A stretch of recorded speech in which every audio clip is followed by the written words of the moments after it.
You're listening to Apotheosis, a Mutants and Masterminds actual play by Hallowed Haven Studios.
Last time on Apotheosis, our story began when a group of 5 individuals found our rather mundane evenings becoming anything but as we were hunted and attacked by a pack of wolves larger, more ferocious, and more intelligent than any we had ever seen before.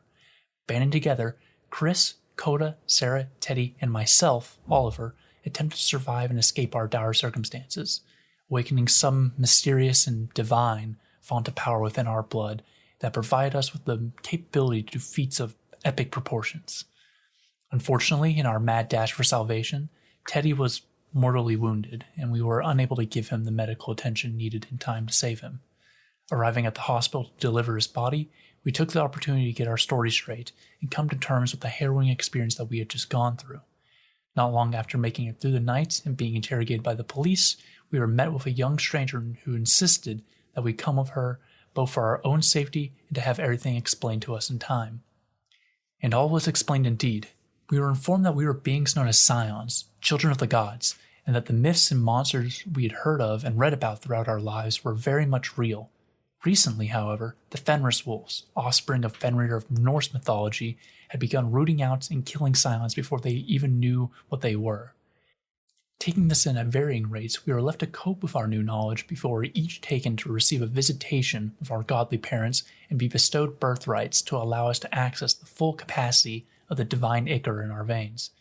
It was during this time that it was revealed that I was a scion of Ogma, Sarah one of Vidar, Coda one of Bastet, and Chris a child of Loki, who has been absent and unaccounted for almost 30 years. Due to a frequency for Loki's children to be hunted and killed in an attempt to stall Ragnarok, Artemis offered Chris her parentage and to become her scion instead, to which he accepted. Our new lives took us to a dwarf town in Maine known as Anvil, where we received additional birthrights and responsibilities from our pantheons. We were then tasked with locating a Sibyl in order to receive a prophecy to guide us on our task of helping stop the Fenris wolves. In our travels to seek out this Sibyl, we were accosted by the monsters in question, this time led by a hostile and rogue scion named Gwen.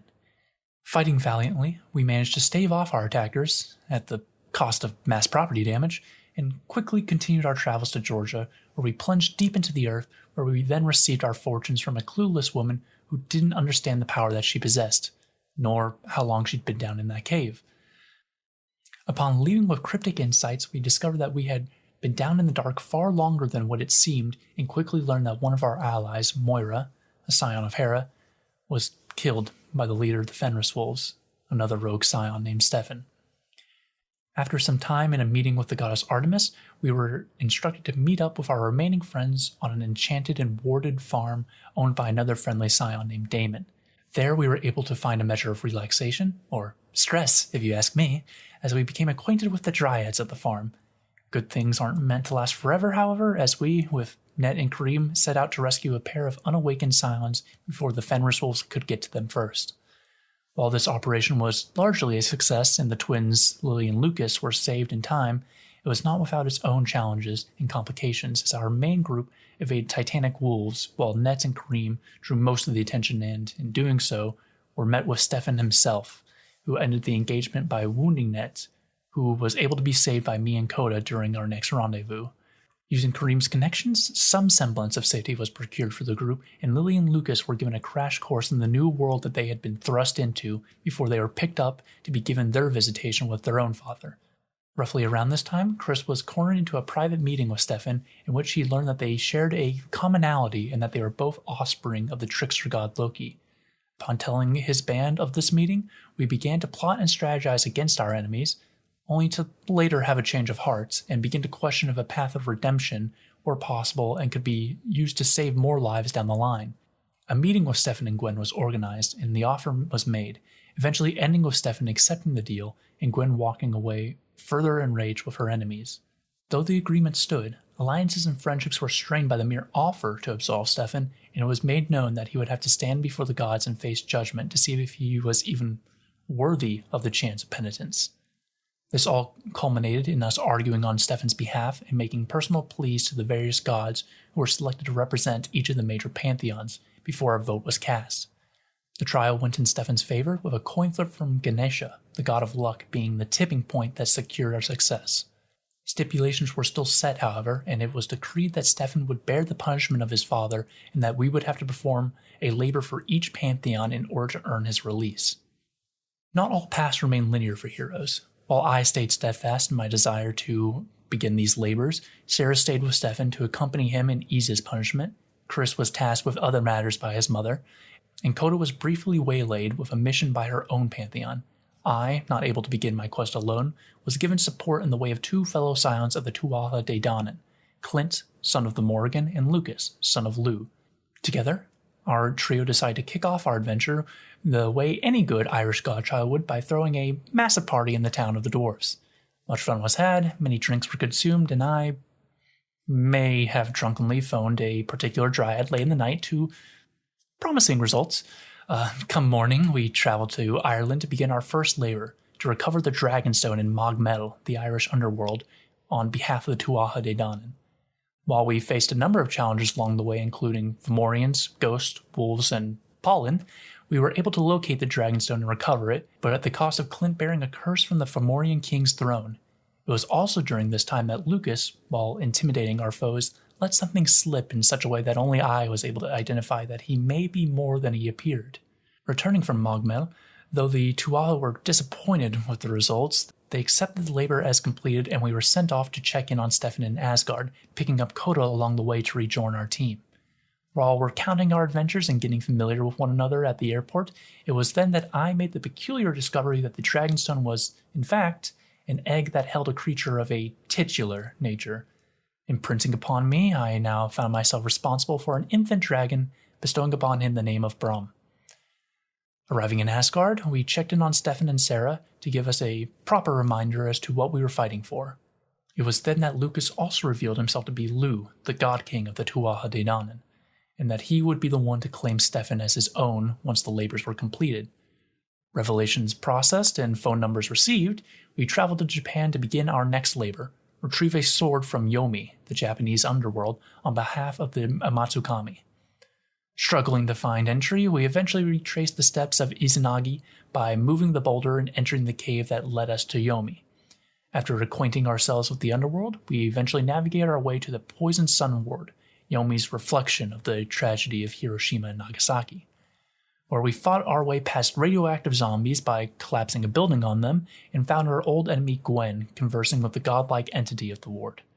Rather than resort to violence, we made a deal with the entity to plant a half-dozen seeds during our travels and leave the great doors to the ward unlocked in return for the sword. Realizing that we had been duped in our deal, we attempted to counteract some of the harm that we'd done by finding a way to keep the Poison Sun ward barred, while also adhering to the terms of keeping the door unlocked. After accomplishing this in a less than efficient amount of time, we sought our avenue of leaving the underworld. Discussions led to the natural and reasonable conclusion of climbing Yggdrasil, the world tree itself, a task that took far more effort and time than we expected, but ultimately concluded with us returning to the world of the living to find Shango, god of the Loa Pantheon, awaiting us. Insisting that we take a break after the ordeal we'd gone through, Shango escorted us to Damon's farm and educated us on the art of not making poor decisions, while also promising to ensure that the sword we recovered made its way to the proper pantheon. Over the course of our R&R, I seem to have found a well of courage within me while speaking on my troubles to my dryad friend Asterope, and made a move that quickly escalated our relationship into something quite more than friends. After resting, we hit the road once again to prepare a vegetarian barbecue in Anvil for the god Ganesha as our labor for the Deva pantheon. The feast and celebration was a rousing success to the god of luck's delight, and we reunited with our old friends Lily and Lucas, who gave us our next quest, to establish an altar to the Aztec gods in the well-renowned cardiology hospital in Cleveland. Upon accepting the labor, we also picked up a new ally in the way of Kareem, a scion of the Pasejet pantheon, and not to be confused with our other friend Kareem, a scion of the Yazada. Utilizing some impersonation, manipulation, gaius endowing, and a little white-collar crime, the altar was established and set to be maintained for this foreseeable future, marking the labor as complete. With a decent amount of time to spare before the Loa called upon us to complete their labor, Coda and myself were left to begin working on our own personal labors on behalf of the Yazada and the celestial bureaucracy respectively. For me, it was to write a thesis that explained Steffan's infractions to the mandate of heaven and why he should be spared regardless. For Coda, it was to find the rightful owner to a piece of abandoned property that had no discernible heir endowed to it.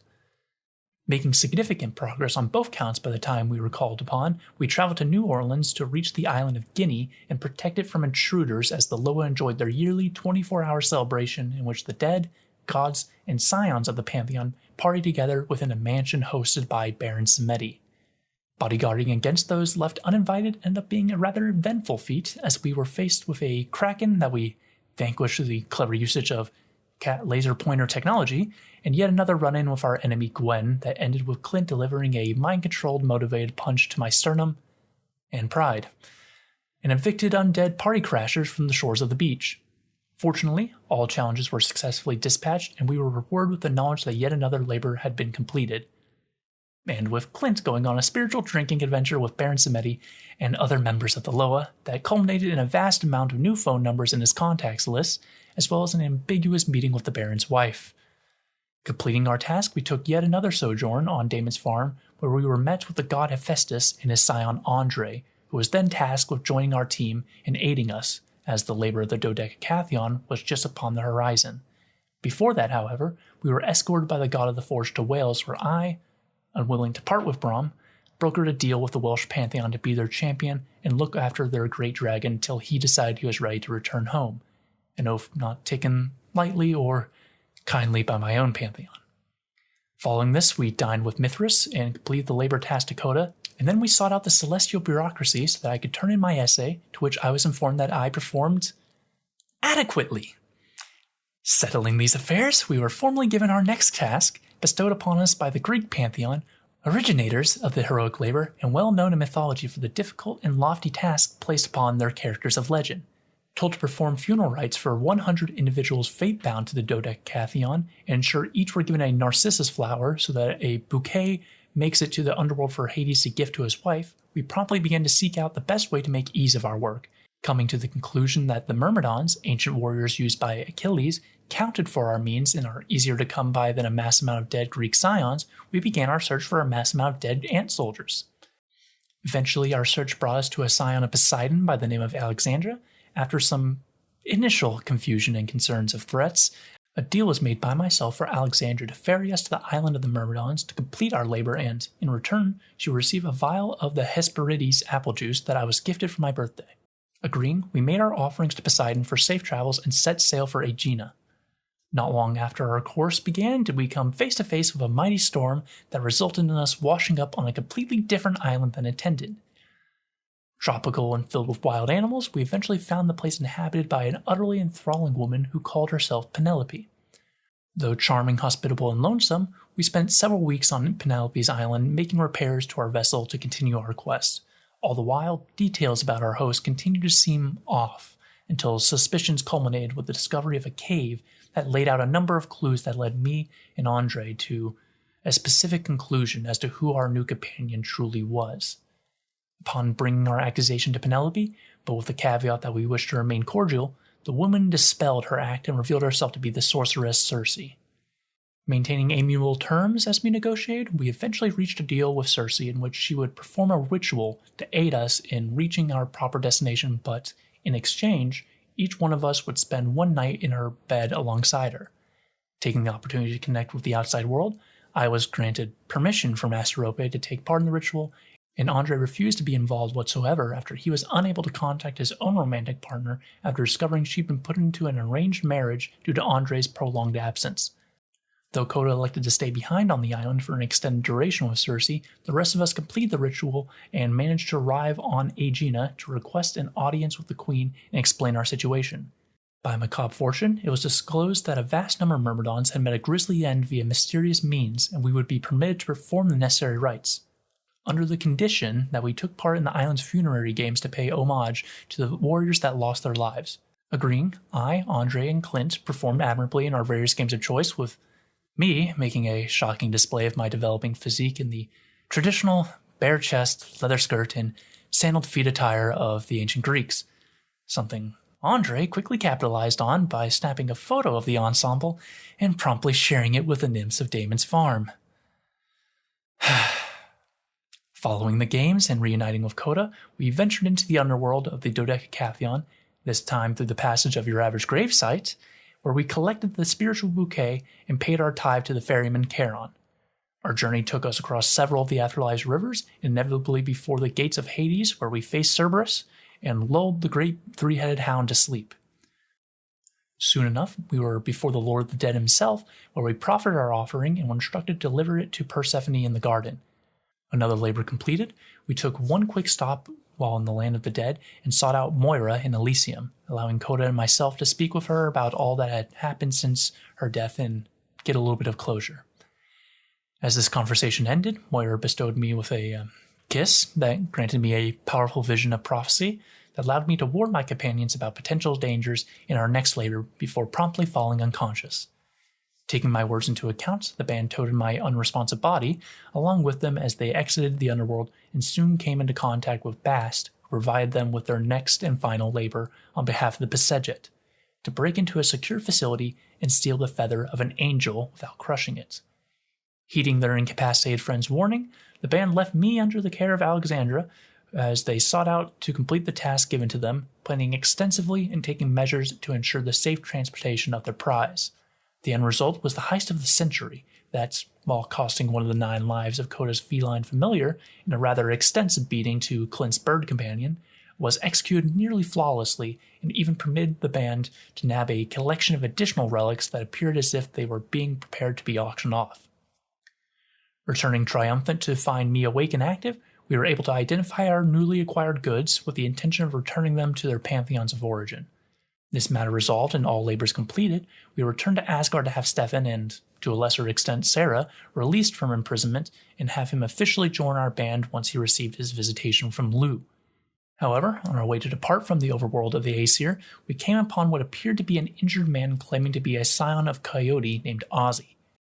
Rattled, Ozzy was able to explain that his own band had been attacked and killed by Gwen, and that the seeds we had been planting were poised to explode if he was not able to collect Steffan's true name and give it to her. As the holder of his true name, Coda remained steadfast in her duty to guard it and refused to admit that she knew it. Satisfied with this response, Ozzy ceased his act and revealed himself to be something much greater and continued to test us both in body and mind asking us the question, how do you stop a god, while proceeding to initiate combat. The fight quickly became a thrashing as Ozzy, now referring to himself as the Stranger, showed off his prowess by half entombing both Steffan and Clint in the side of a mountain and liberating Andre of one of his arms, all without taking so much as a scratch of his own.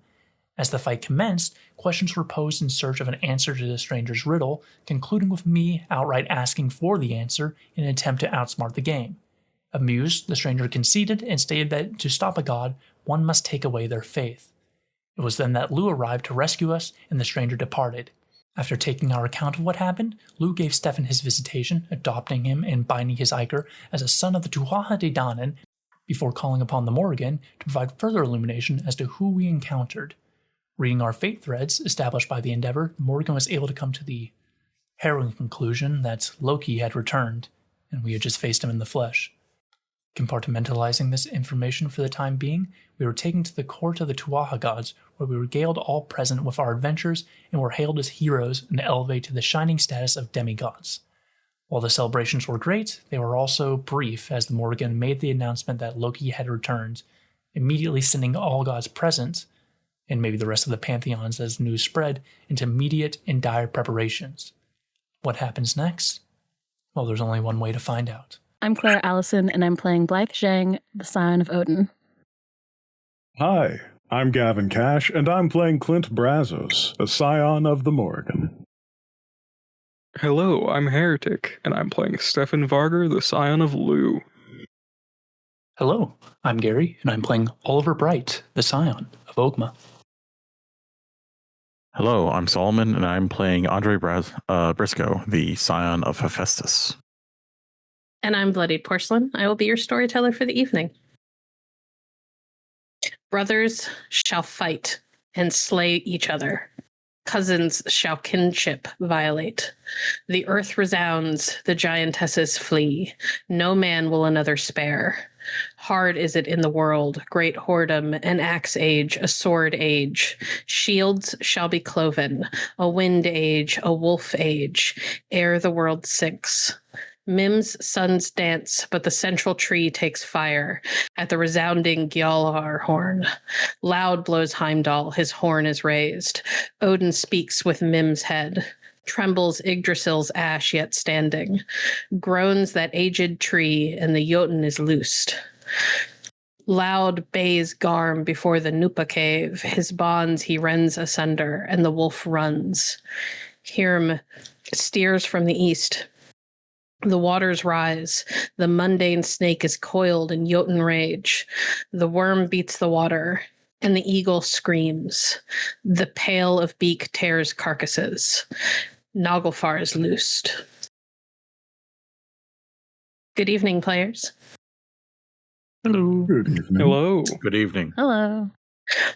Welcome back. We're here for season 4. I hope you're all ready. I am so ready. It has been about 2 weeks, a little under, since the happenings at the end of season 3. You all have had time to get some rest, spend time with your divine parents to get your new demigod upgrades, your new gear, to talk about the new level of power that you have reached, all of that. You have been Clint, Steffan, Oliver, and Andre. Steffan, you have mostly been forced by circumstance and the agreements to which your freedom was granted. You've had to spend most of your time wherever Oliver is.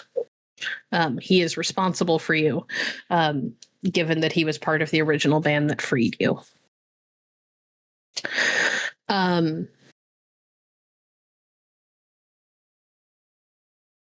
You all, Clint, Steffan, Oliver, and Andre all have received a text message calling you back to Damon's farm, assuming that you were not already there, which I imagine Steffan and Oliver may have been. Yeah, good assumption.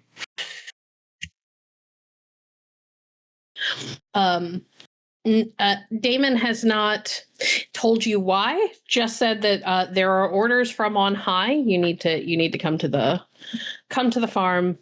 He has a big meal planned, and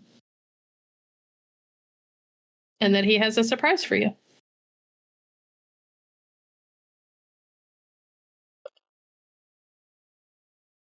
Alrighty. Steffan and Oliver, you were put to help. You were put to work helping get the big cookout that is going to happen ready. Clint. Yep. How long does it take you to show up? And, how do we see you when you show up? Yeah, it's going to take me a little bit of time. My horse isn't as fast as some folks, but, as things get going, as people start arriving, so we can start preparing, Clint's going to ride in on a very pale horse. Bones aplenty, not a single bit of flesh to be seen, but a nice big leather saddle.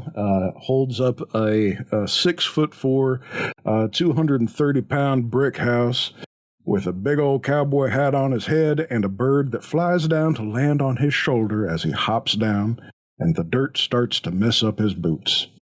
He is a big old boy. He is sturdy, and he's got a toothpick stuck out of his mouth, and his blue eyes are peering around looking for his friends. Excellent. As usual, when you arrive on the farm, you can see dryads out in the distance in the fields. And you get you see some kind of like loitering around the outside of the house. And there's clearly a lot of movement in and around the house. You can hear like the side door that leads out onto like the main patio where Damon has his big like outdoor cooking setup. Keeps opening and closing as people are coming and going from the main kitchen. Excellent. Yeah, Clint tips his hat to his old friends. He recognizes those dryads. And he's going to stride on over the house, see if his folks are inside. As soon as you open the front door, a dryad who is the flowers that are in her hair, and you know her pretty well. She is almost always one of the ones who ends up spending time with you when you were here. Her hair is like vines and honeysuckle. And as soon as you open the door and she sees you, she bolts from across the house and like launches herself at you. Oh, hey there. Clint will pick her on up, wrap her in arms. I missed you. I missed you too. How have you been? Pretty good. Yeah, things look a little busy around here. You staying out of trouble? She makes cute little non-committal noises.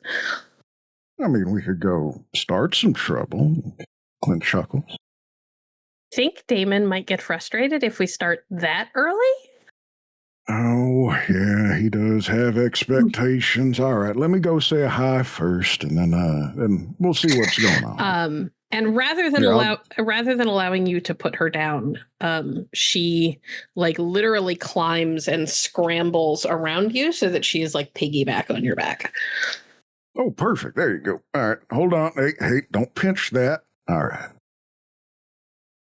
And he will walk around with his dryad friend on his back. He's got no dryad problem. backpack. Exactly. All right. As you walk into the kitchen, you can see Oliver and Steffan and Asterope and Natine are all hanging out. Well, I shouldn't say hanging out. They are helping do things. Natine has been, as usual, has very strict rules that she's not allowed to touch the food, but she can like carry the platters and plates. So anytime somebody like finishes a platter of something, she scoops it up and takes it outside. Oh, it's about time y'all started helping on cooking. Come on. What do I need to do around here? Hey, hold on. Eeny, meeny, miny. That one. And Clint will just kind of wander over and start harassing Mr. B. What you been up to, Mr. Oliver? You been, what you cooking? What you cutting? You prepping? Before we get into you responding, Oliver, why don't you tell our listeners what they see? Because you look a bit different than the last time we saw you. Yes, Oliver is a little bit changed. He is no longer in tweed. We have upgraded. He is in, I guess, something of a casual suit. No blazer, no tie, but the vest, pants, and a shirt with more than a few buttons undone. He's got a new nifty red, what looks like it might be like scaled leather coat on. His hair is now down. It's no longer tied up, and it seems to have like a more of a kind of gold quality to it than dirty blonde like it used to be. The singing stone is visible around his neck, hanging from a bit of twine.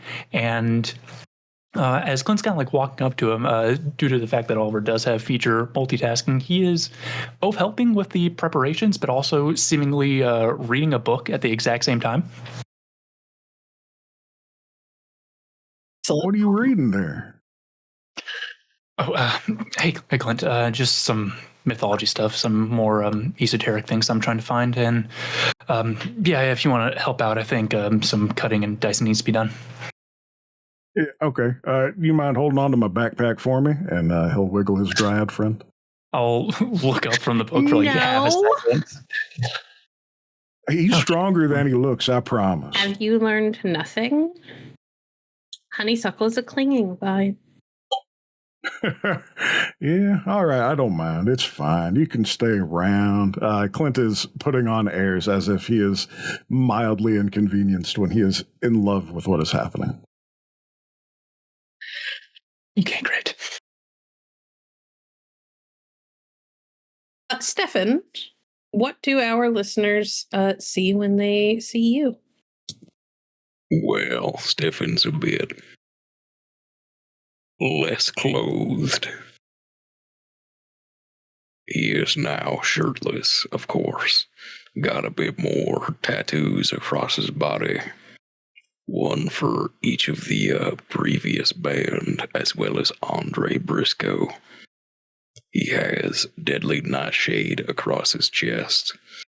His hair has gone back to its black color, and he is just helping around the house. Ain't doing much.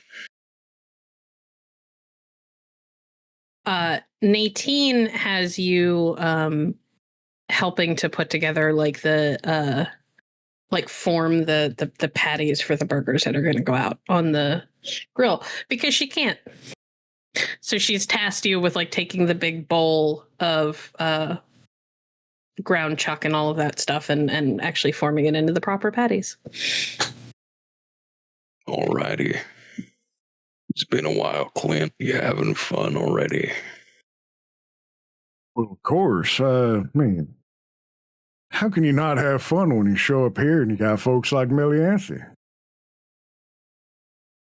Fair enough. Just hear a playful little giggle from behind Clint. What are you working on? You got any burger patties? That's not good to eat raw. Hold on. Clint's gonna look around for some vegetables so he can have a snack and pass one over his shoulder.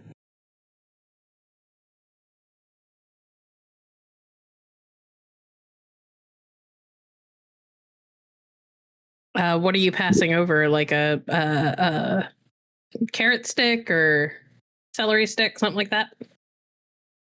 Oh yeah, I mean whatever's available. If there's a carrot stick, come on.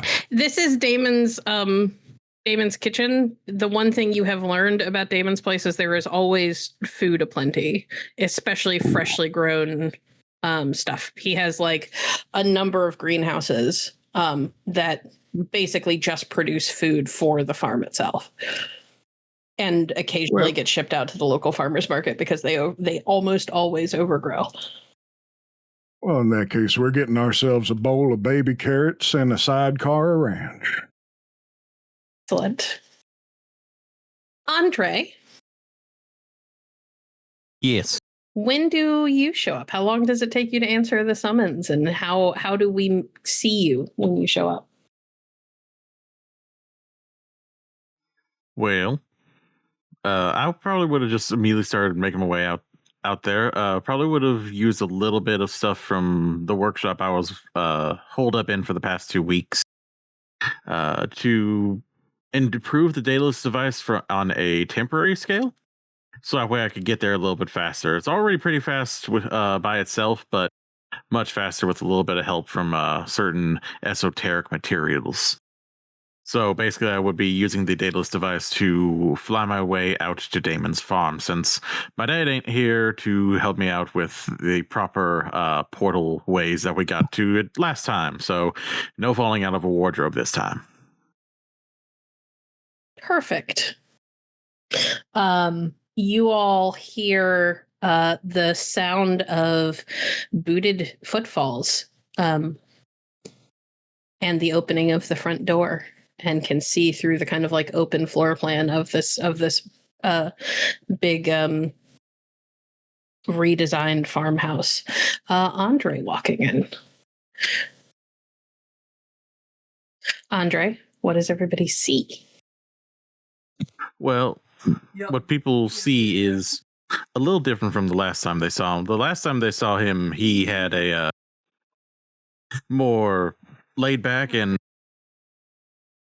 not really focused on appearance sort of look. His shirt was oil smeared. He had oil stains all over his skin, and his hair and such was a mess. But now it looks like he's taking better care of himself. He has switched to a polo. He has made sure to clean himself very thoroughly, and has been focused more on trimming up his hair and making sure that he looks a lot more put together. He looks less like a mechanic and more like an engineer. Also, where he had his arm amputated, he now has a brilliant coppery red mechanical prosthetic that looks like it has all kinds of it looks more like a regular arm, and looks like it moves as a regular arm does without any of the mechanical sort of like blockiness that some would normally have. Excellent. Boys? Great. Oh, hold on. Where'd you get that? You smell Where'd I get like oil. Well, I mean, that makes sense given that I was in a workshop for the past 2 weeks. How y'all doing? Doing good, but now I think I see what it is. We've been shopping at the same places. I like your shirt.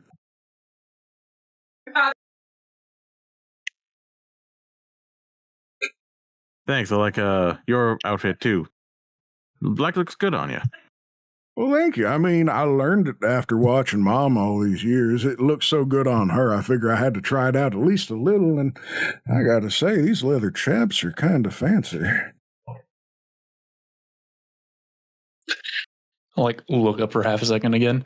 Oh, new arm's looking good, Andre. Thank you. It's a lot more, I can add a lot more to it than the last one. What do you mean by that? Well, I mean, I can upgrade it. It's mechanical. I can add more things to it as I get the time and the materials. It's Like a tool. have it shoot lasers? Probably. Well. Could it be like an electric toothbrush type thing where it helps you brush your teeth better? Yeah, probably. If I really wanted to. But of course, I'm also still working on the device, and he will just pull out from his back pocket the mechanical clockwork orb that he had last season that still looks like it's being worked on. It looks unfinished. It looks like it has a lot of runes and buttons that are still missing. Some progress on that. Yeah, added a few more things here and there. Figured out that it can do a few things like specifically, and then the rest is just kind of as it wants, really. does all kinds of weird shit if I really focus on it. Sounds about right. It is around this time that there is a voice that is familiar to everybody because you have all been here enough to have met most, if not all, of the dryads, but always tends to pop up anytime Andre visits. There is a dryad with brown and green hair. She doesn't have flowers, but like she has leaves that look like they belong on a laurel tree. And her name is Daphne. And she sticks her head down from upstairs, like she was upstairs dealing with stuff, probably doing chores, or something like that. And as soon as she heard Andre's voice, you all hear this thud, thud, thud, thud, thud, thud, thud, thud, thud. Very small feet, but you could still hear them bolting for the stairs. And then her head just kind of pops down, like in the space where it's like above the railing of the railing of the stairs, but like below the next floors, below the ceiling, you know what I mean? So it's just in that little corner. And her eyes kind of light up. Andre, every time you come to visit, Daphne in particular makes you talk about the things that you've been working on. She's been Awesome. She's been exceptionally you can tell that it is very difficult for her given her nature, but she has been exceptionally respectful of your relationship status, but also always gets really excited when you're there. It's obvious that she's got a little bit of a crush, but she is like withholding her nature as a dryad not to try and climb you. I appreciate that she respects my relationship status of I don't fucking know. Yeah, well, I mean, she knows that you have feelings for somebody, and she has always respected your relationship status ever since you got together with Mia. Fair. Can't make any promises that she didn't jump your bones before you met Mia, though. Yeah. Hey, Daphne. How you doing? Hi. Has the orb done anything new? Well, it seems to be like set on the musical setting. He will just like do the same configuration he did for when he had to play music that he used to help lull Cerberus to sleep. So I got that to be like a set setting, but it seems to still have a whole lot of things that it can do variably. Huh. Well, maybe new stuff will pop up.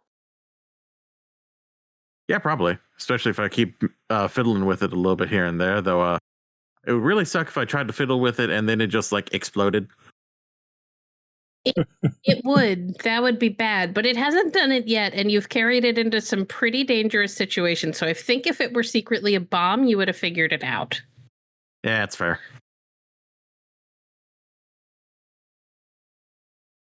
Doesn't smell like a bomb. It does not. It also doesn't smell like his dad. Well, it's called Very the fair. Daedalus device, right? No, the Daedalus device is the wings. Yeah, that's the one I got on my back. This thing is I haven't really come up with a name for it other than Dream Orb, given the fact that it came from schematics I dreamed about. Well, ignore me. I'm distracted. It does. I think the orb is a good one. It does smell a little bit like him.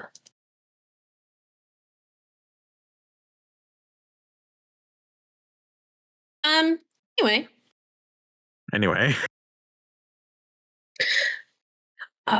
You guys haven't, hey, well, this will be fun. And she's gonna like hurry downstairs. She stops long enough to kind of give Andre this like half hug. And then head for the like side door out onto the patio where you guys can hear Damon is chatting with various dryads, and occasionally you could hear him like telling them, no, I know they're here. I know they're all very pretty. You cannot just drag them off for fun yet. Things have to happen. In Damon's like typical stoner voice. I will say this, Steffan, in the time that you have been here, Damon is a stoner. He smokes all the time. He is also probably the smartest person you've ever met who isn't a god. Like, he's a little bit, as far as you can tell, a little bit smarter than even Oliver and Andre, which is impressive. Despite the fact that he seems a little bit like a burnout. You do get the feeling that part of that is the fact that he's been psioning longer than any of them have. Not quite as long as you have, but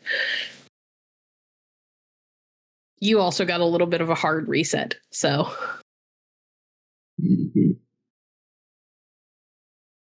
well, Mr. Andre, seems like you got an admirer.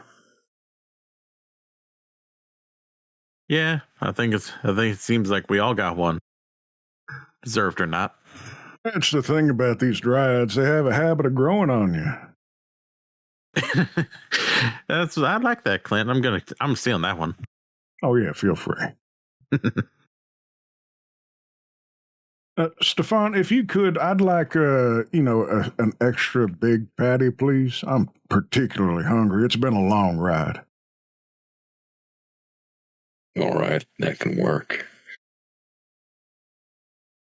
He'll make a patty that is no larger than the others.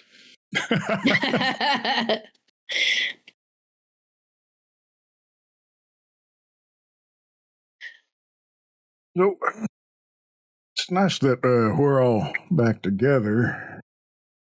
Are you sure that we don't have a few minutes before we get to business? I mean, we got at least 3, right? Clint, behave. You, sir, gotta get a bit to work. Looks like we're gonna have to wait a few minutes. It is around this time that Damon walks in.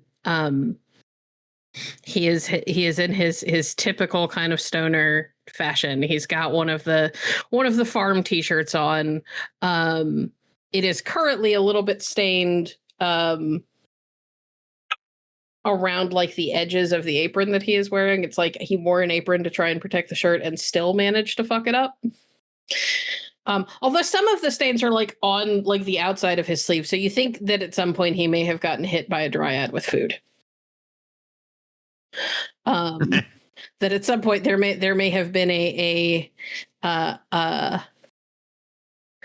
what do you call it, a minor food fight outside, because the dryads are always out to have a little fun and a little mischief, especially when they think that he is being too strict or telling them no. Oh, hey guys. Hey, You're Damon, a bit of how a you doing? sloppy eater. Wave while still reading. It's not my fault. I mean, I told them that there was a surprise and they couldn't go dragging you off to bed until after the surprise was over. And Ianthe threw a plate at me. that sounds about right, actually. I mean, can't you give us just like 5 or 6 minutes before, it's... Clint, behave. Look, it's not just about me. It's about managing chaos and expectations. Them folks know that we're here now. Listen. In no world would it only take you 5 to 10 minutes. You're right. You're right. Not with them. It didn't matter how exhausted you might end up. They wouldn't be finished in 5 to 10 minutes. If I can't wear them out in 5 to 10 minutes, you certainly can't. What if we just organize like a blanket thing? That way we're all above the blankets and we're talking, things are happening. We all get business handled at the same time. Damon looks like that idea doesn't necessarily bother him, but his eyes go to Oliver and then to Andre. You might want to go get a new shirt, Damon. Yeah, I'm gonna. And Clint, you might want to If you want to make your burger bigger, you might want to help. Oh, fine. All right. Here, I'll set aside my carrots and get to work. Go on, Damon. You said there's some sort of surprise for us? There is. I'm gonna see what the status on that is. And he takes his apron off and he tosses it to Andre. You're on the grill. All right. Given that you are the only one here, I am confident will not burn themselves. Yeah, it's fair. Try not to burn my food. I actually can't get burned anymore, so. What? It's the coat. But so if you took the coat off, you could get burned? I would get burned if I took the coat off, yeah. Does it? Yeah, I got so many questions. I'll ask you later. Your dad's not a volcano god, so, and he kind of saunters by and upstairs. Also true. All this said without looking up from the book, by the way. At some point, as he disappears,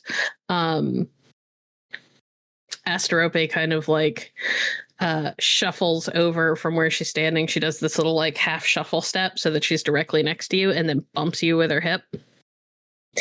Hey. Yeah. Just because you can multitask like that doesn't mean that it's not impolite. I know, I'm just, so I'll like kind of like pinch the bridge of my nose and like rub my eyes, and it's notable that Oliver does not look like he has slept very much recently. The eyes are tired and baggy. I'm just close to some things, I think. Oh. And she kind of reaches over and plucks the book out of your hand and very carefully marks your page with a napkin, because it's what happens to be around. I'm going to go put this away. Spend time with your friends. Okay. This can wait. And she will walk away. Kind of like rub my face in my hands and then like fully actually look at everyone for once. Oh, Clint, you have a hat now. Yeah, I do. It's about time you looked at us. And he's not wearing a shirt, and you already mentioned that, so. I already knew about the shirt thing. Oh, well, I mean, you were here working with him, so it makes sense. Yeah, he doesn't listen to me when I tell him to put one on. Steffan, do you even own any shirts anymore? He does, but I don't like it when he wears them. And he says as she wanders back in. Fucking... He's Thank you, beautiful.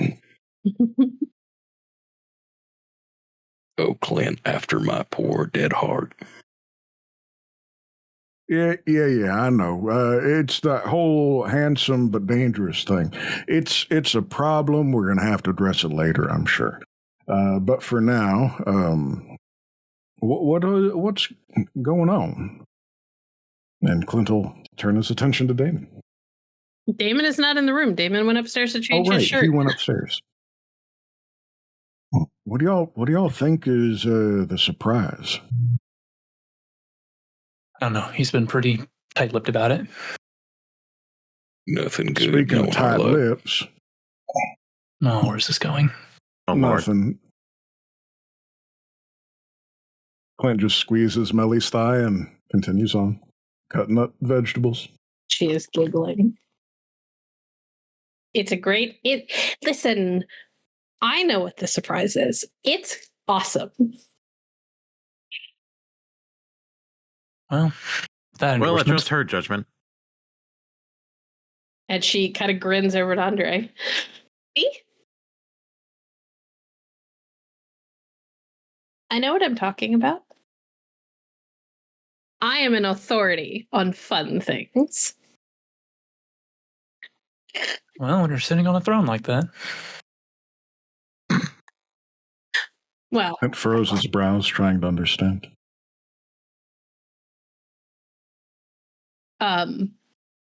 After a short while, you hear Damon's footsteps coming back down the stairs.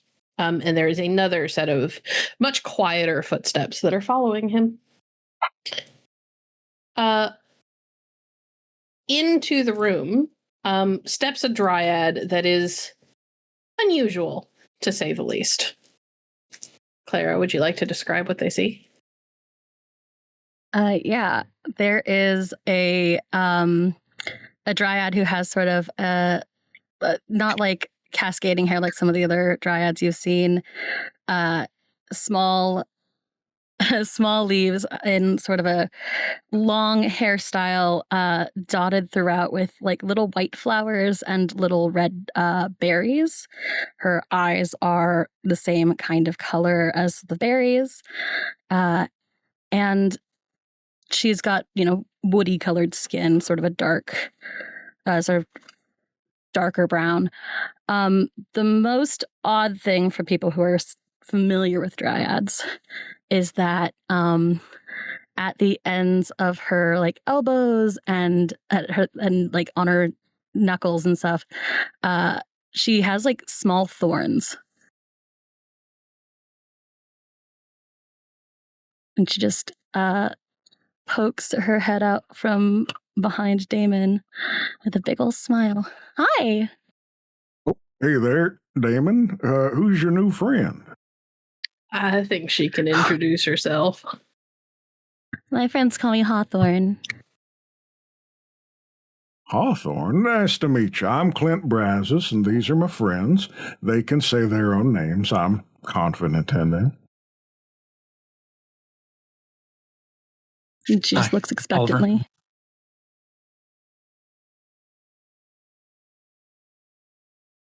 I'm Andre. Nice to meet you. Steffan will smell the air. I'm Steffan. Kind of a cold reception, I guess. And she sort of like looks up at Damon like, okay. It's not cold. We're just have a bit of a time limit. Oh yeah, the big surprise, right? Yeah, we're all real curious. What do you think it is? Ooh, I'm thinking we're gonna get like our own private jet like them comic book folks and fly around and do cool things. I don't know what it is, but it's not that. Damn it, I don't need why a jet is it to never fly. that? Because I don't need a jet to fly. You can Do I? fly. Yeah. Got You can Daedalus's old fly? device here, and he just turns around and shows the backpack. Do you have to think happy thoughts to fly, or how does that thing work? I mean, mine just turn on. I don't know what he does. To answer a kind of sideways query that got made earlier, Steffan, when you scent the air, you smell burning amber and like the ozone electricity. You also smell a lot of flowers and plants because you're surrounded by dryads. Indeed. And of course, you smell a lot of fresh grass and clover, and you hear like the creaking of wood, and you smell olives on like a hot summer air.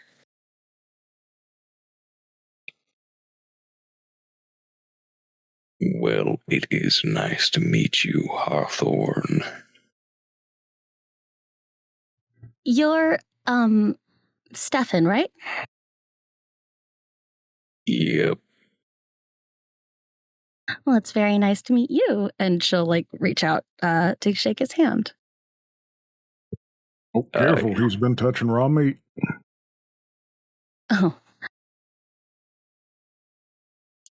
I must apologize. I don't do handshakes. all right. And she like goes back and kind of arranges herself under Damon's arm and like leans into him. Damon kind of hugs her against his side, and after a second, you see his hand like shift, and it's because every time he finds a place where he thinks his hand is gonna rest comfortably, he gets poked by like a thorn. Sorry. I'm used So- to it.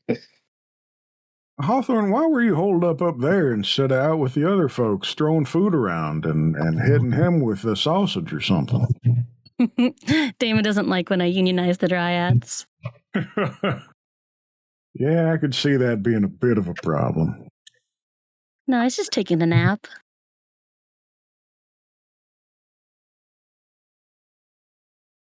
So we're going to throw food For later? a second.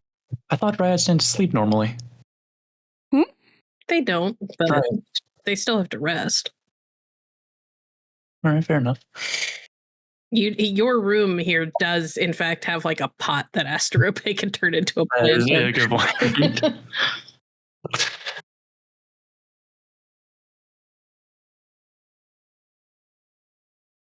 Well, come and celebrate then. The more, the merrier. Wonderful. Are Asterope and 18 here? They are.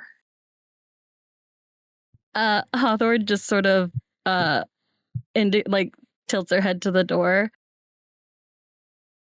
We could go back outside. We could. Comes from Asterope. Sure. Let's do it. And she'll grab the girls and run off. And then suddenly it's just the boys. Wait, Mel, no, fine. Bye. Well, no, Mel stays. full I'm sleepover sorry. giggles. I totally forgot. I Okay. totally forgot about Mel. Mel stays. I got a I'm backpack. stealing Mel too. Oh, No, Mel. you know what? This seems like this needs to be our first roll of the season. Oh.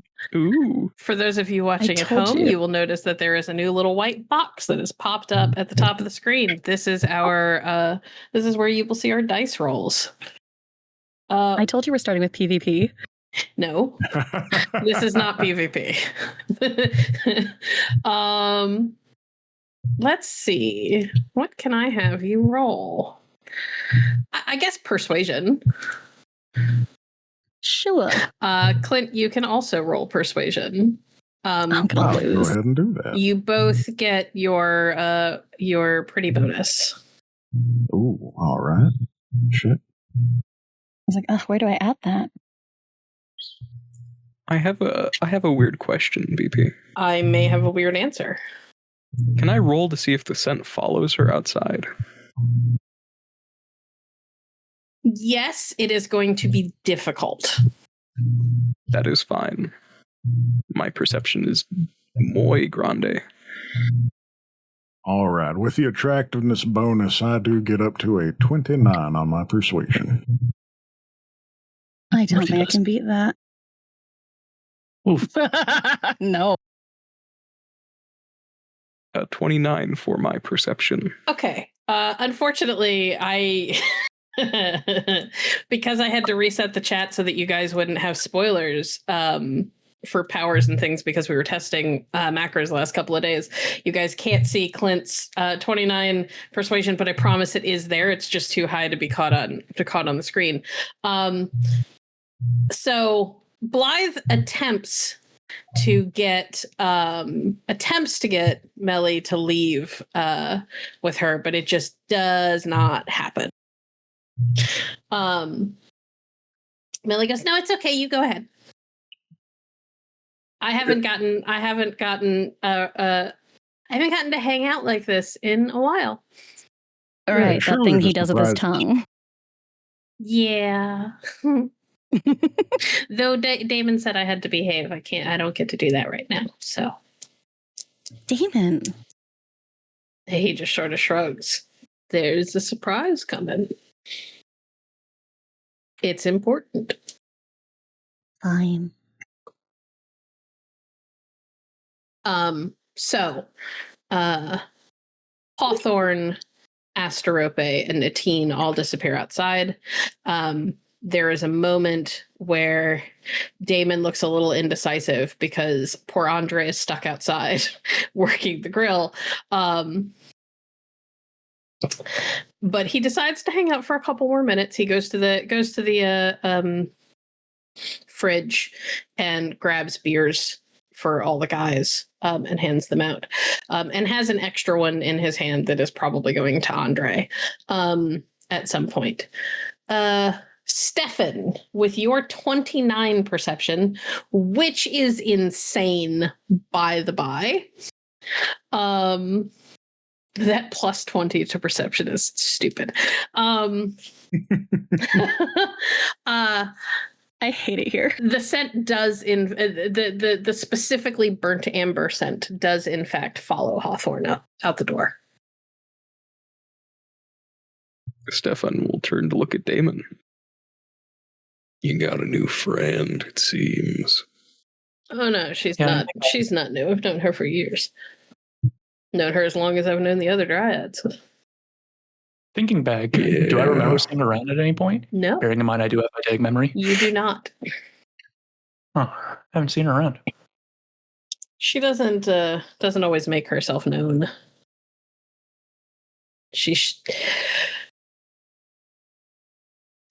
Let's just say she's special, and I have not always let her hang out when other scions are here. Ah, gotcha. Just when some of the most infamous are around. We're good friends, it seems, Damon. Especially when some of the most infamous are around, and he sort of looks at all of you pointedly. Yeah, well. Say lovey. You got interesting taste. I didn't go shopping for him, Damon. We rescued them. We grabbed whoever we could who was nearby.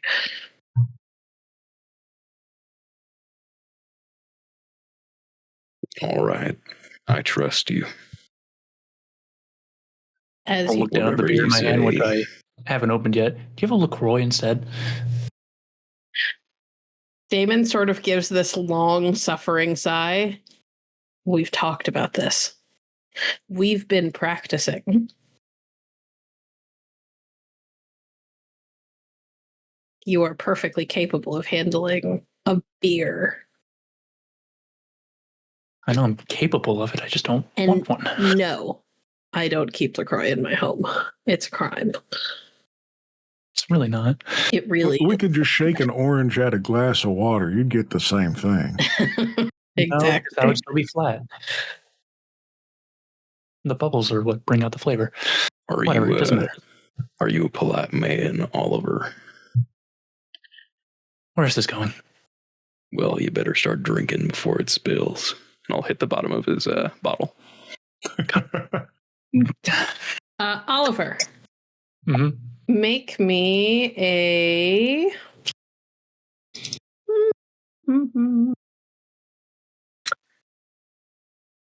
Make me a dexterity check. Okay. 12. Yeah, he taps on the bottom of the bottle, and you do not, in fact, manage to stop a little bit from spilling on the floor. And Melly from behind Clint goes, "Party foul! Party foul!" Oh. Damn it, Oliver. That's alcohol abuse. You're going to go to jail. I'll clean it up. Nope. I apologize. Party foul. The only way to make up for it is you have to drink the rest of the beer, like right now. Yep, chug, chug, chug. I'm not going to chug a beer. But those are You the don't rules. want it, I'll take it. Yeah, aren't you a rule follower? I think we've demonstrated at this point that we tend to break rules. We, as in the group, Mr. B, you're always following them rules. And the rules say that you gotta drink. Like, pinch the bridge of my nose. Oh. If I chug this one beer, will all of you not make me drink anything for the rest of forever? No. Damon, by the way, is standing by and just looks highly amused and is saying nothing.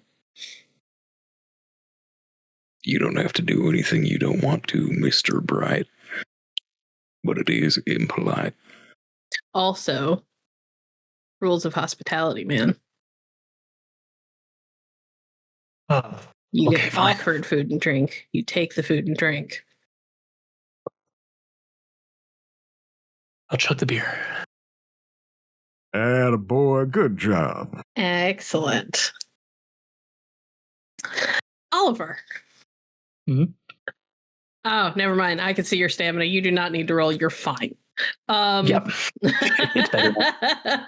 It's just like, is your stamina still shit? Nope. No, it's not. I've been bulking up. Okay.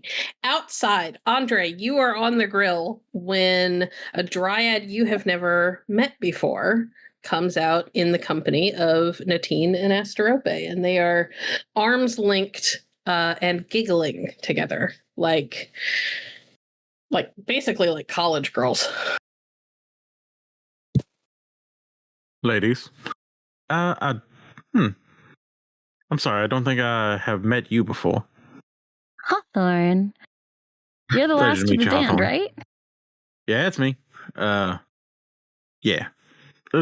I gotta say, I've been here a lot. I don't remember ever seeing you. I'm sorry, I didn't know that Damon really got new dryads to come around very often. He doesn't. I'm just not around a lot. Yeah, okay. Guess we just kept missing ships in the night and all that. Probably. Well, welcome. Y'all get kicked out here? No, I dragged them away from a very boring party. Ah, that's fair. Melly wouldn't join us. Comes from Melly wouldn't join us. Comes from Asterope. Well, I mean, no, she's a Klingenvine and she's clung to what she wants to. Yeah. She does that. So, you're new, right? Relatively, yeah. What do you mean, relatively? Well, I mean, I just recently joined up with this group. I joined up when they were taking care of their business for, our Pantheon. Oh, yeah. Are you... So what do you think of them? I mean, I like Clint and I like Oliver. Oliver's got a good head on his shoulders. Clint's got his heart in the right place. And, Steffan sure is here. He sure is, isn't he?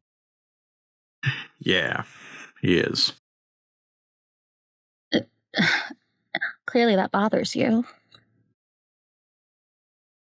I mean, I don't think there's anyone walking this earth, at least in our kind of business, that would not be bothered by seeing the man that murdered a lot of their siblings and a lot of people that are important to them walking around.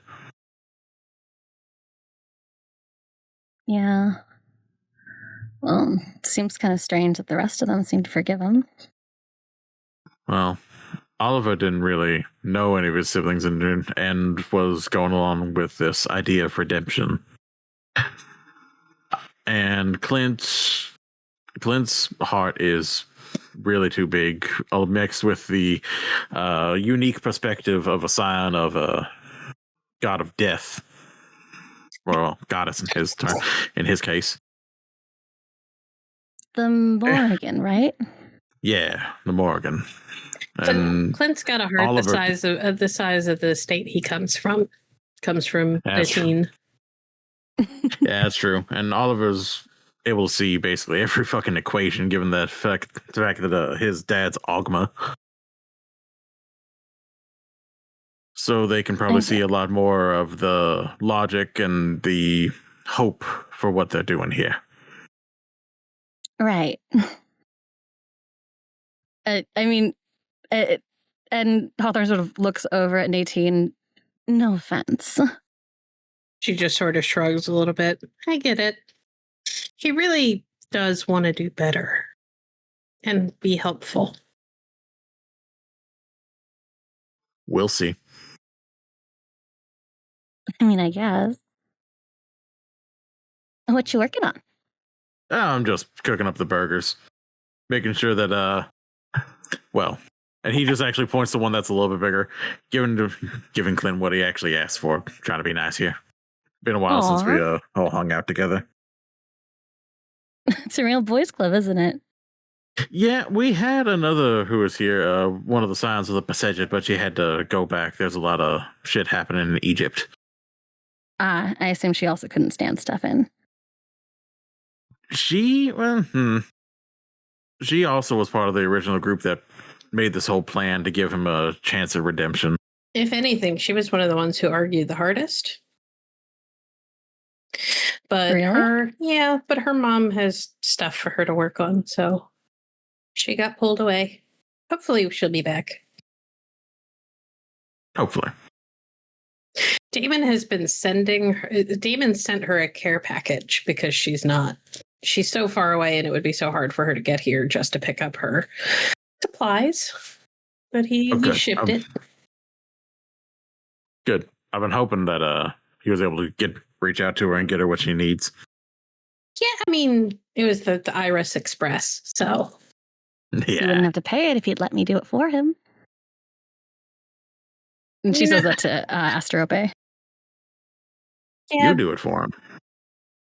Yeah, but we're not supposed to leave the farm, remember? Right.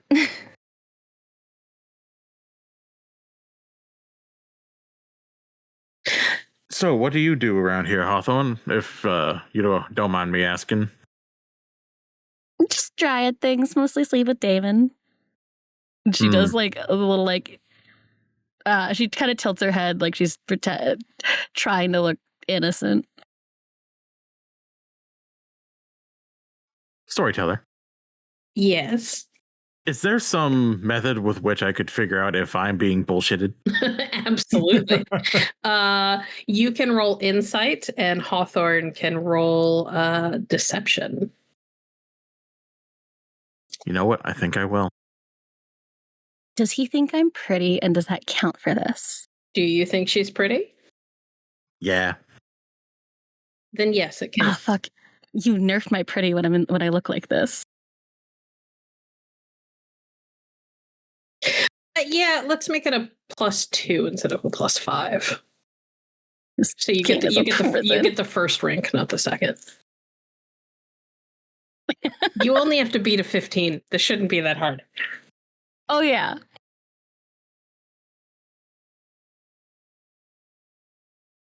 You gonna click the thing?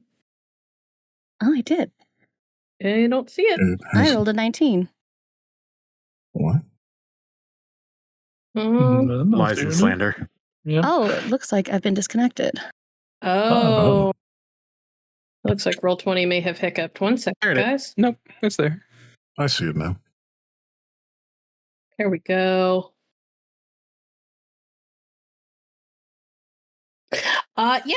She seems perfectly legit. Huh. Yeah. Fair enough. But yeah, she just sort of shrugs. We all do a variety of things. I just tend to stay out of the way. I get that. And besides, I like hearing more about the demigods who come by.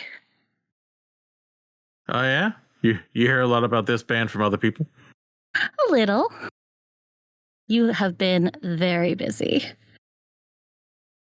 Yeah, admittedly, I still feel a little bit weird because I kind of came in at the final bit of their labors, but I'm glad I was here to help them out. Yeah. I think it's best.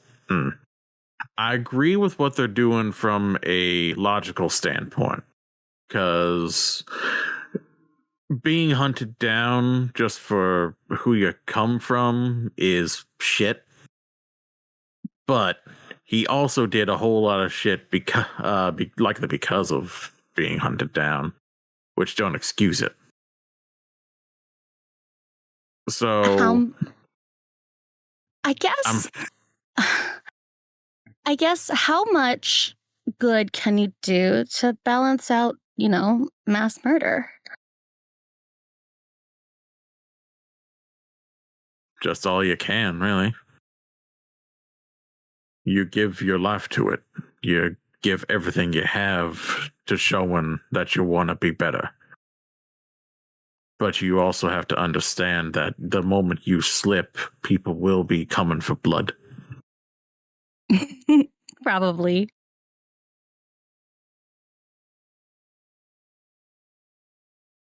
Do you think that he can do enough good? I think he can try, which, given the fact that he's wanting to, is a big step. And I'd rather have one more person on the line against the Titans than not. I guess it's nice to want things. Sorry. Don't the other two throwing their lot in with him sort of make them complicit?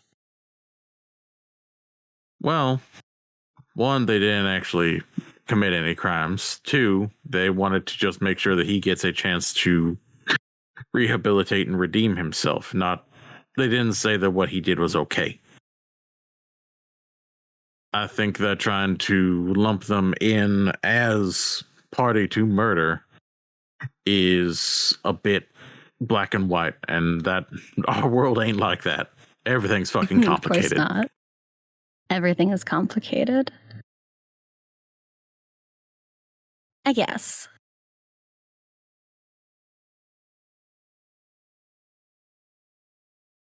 But It I just guess feels it's also like- good. Oh, sorry, you go ahead, ma'am. Oh, no, it's just, Oliver was so new and then he threw in his lot. It feels like he made a big decision. Yeah, but he also, well, from one standpoint, he had to sort of make a name for himself given how we are and how we operate. And two, he came in with a more mortal view of things about rehabilitation and wanting people to do better and right wrongs. There was also a lot of influence from his old band. Yeah. One of his old Also bandmates newbies. was, yes, they were all newbies. One of his old bandmates was a public defender. So, and as far as I understand, it was her idea. Which is weird because she's a child of Vidar. Yeah, Vidar's not usually known for these things. Not the forgiving type, no. And my understanding is he wasn't pleased. He was pleased that she made her own decision. He was not pleased with what the decision was. Also figured Coda had a lot in it, given how sort of focus on redemption and kind of rutting against the normal ways she is. Yeah. Tradition was kind of antithesis to her. I heard it was pure luck that they got through. I also heard that. I heard about a coin flip. Yeah, we weren't there, but that's the story that Damon told us. I guess if fate wants him alive. At least for now. How long till burgers are ready? Not too much longer, and he'll just do one last flip.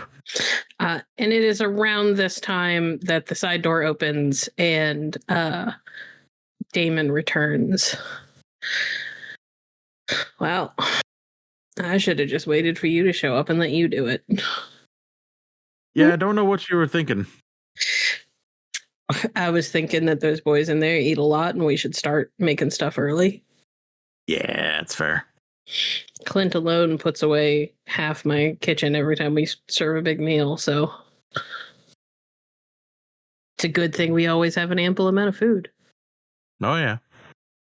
I'm just glad I get to be at this party. Yeah. You've been better behaved than usual. I behave just fine. Now, there's a story there. He just kind of smiles. I will leave it up to her to tell you when she decides to. Here's a beer, by the way. Thank you. And he will just uncap it with turning it with the prosthetic and just chug it. It is your favorite Greek brand. Damn, it's been too goddamn long. Got any more? Always. Good. The family keeps it in stock as often as they come by. Then Brissette. I mean, Dad owns the parent company, so. Yeah, that makes sense.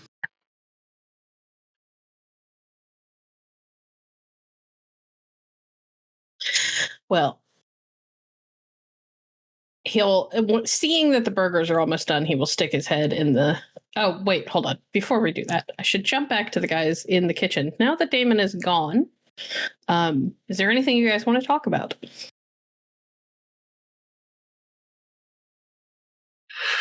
I think Oliver, upon reluctantly chugging his beer, just sort of tosses it in the trash, sighs, cleans up the bit that he spilt, and then will lean back and look pretty tired, but satisfied that his friends are around. You really need to sleep more, you hear from behind Clint. Yeah, so I've been told, but too much to do. I would like Oliver to make a perception check. Oh, goody! We're back, baby! There it is! Hey. Sick. Okay. You don't notice anything. Steffan, your perception is so high I'm not going to make you roll. As Melly has been hanging off of Clint's back, there is a vine of honeysuckles that has begun to like encircle his hat, like a hat band. Just quietly growing and blooming. Hey, Clint. Yeah, what's up? Would you like a second beer? I'm not interested in this brand. Oh, yeah, I don't mind. I'll take it for it. So what do we got here? And Clint will have absolutely no concern just drinking whatever you put in front of him. Beer, anything else. He's happy to chug.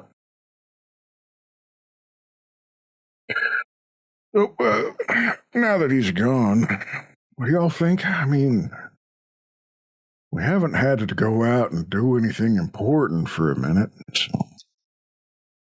Yeah, that's probably going to be ending soon. There's still a lot going on, even more now with you-know-who being back. I don't know. It's in this line of life. Could be anything. You can say people's names. Steffan, I know I can, but... Speaking of, I mean, knowing that he is out and about, Steffan, you ready to put up your dukes if we run into him? Yep, I don't really have any care for him, so... Good. I just don't want to run into him at all. I have a feeling in this line of work we're going to end up running into him. We're also Fabon to him. We're going to. I was going to say, I don't think we really have a choice. Yeah. But, I mean, look, it's kind of a big deal, right, Steffan? I mean, he's been an important person in your life. He's made a lot of things. No, he has not. Hold on. Hear me out. He's made choices that have impacted you, right? Like his whole shtick has fucked up your whole thing. Are you gonna be okay? I mean, we've taken you out, we've hung out with you a little bit, but you gonna be okay, buddy? Oh, I'm just peachy. I didn't attack any of the other gods when I saw them. This guy's a stranger. Compared to them, he's just on the sidelines. Yeah, hopefully we can keep him there.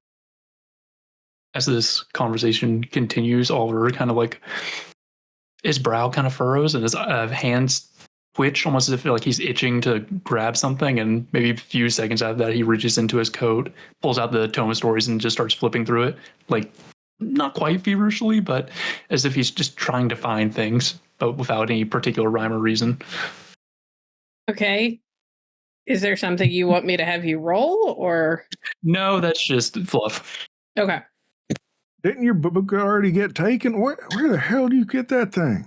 This is the birthright. The other one was just something I picked up. Oh, this is that book. Okay. Yeah. Well,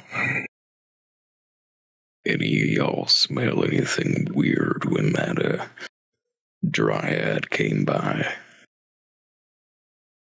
well, I mean, I No. no. Yeah.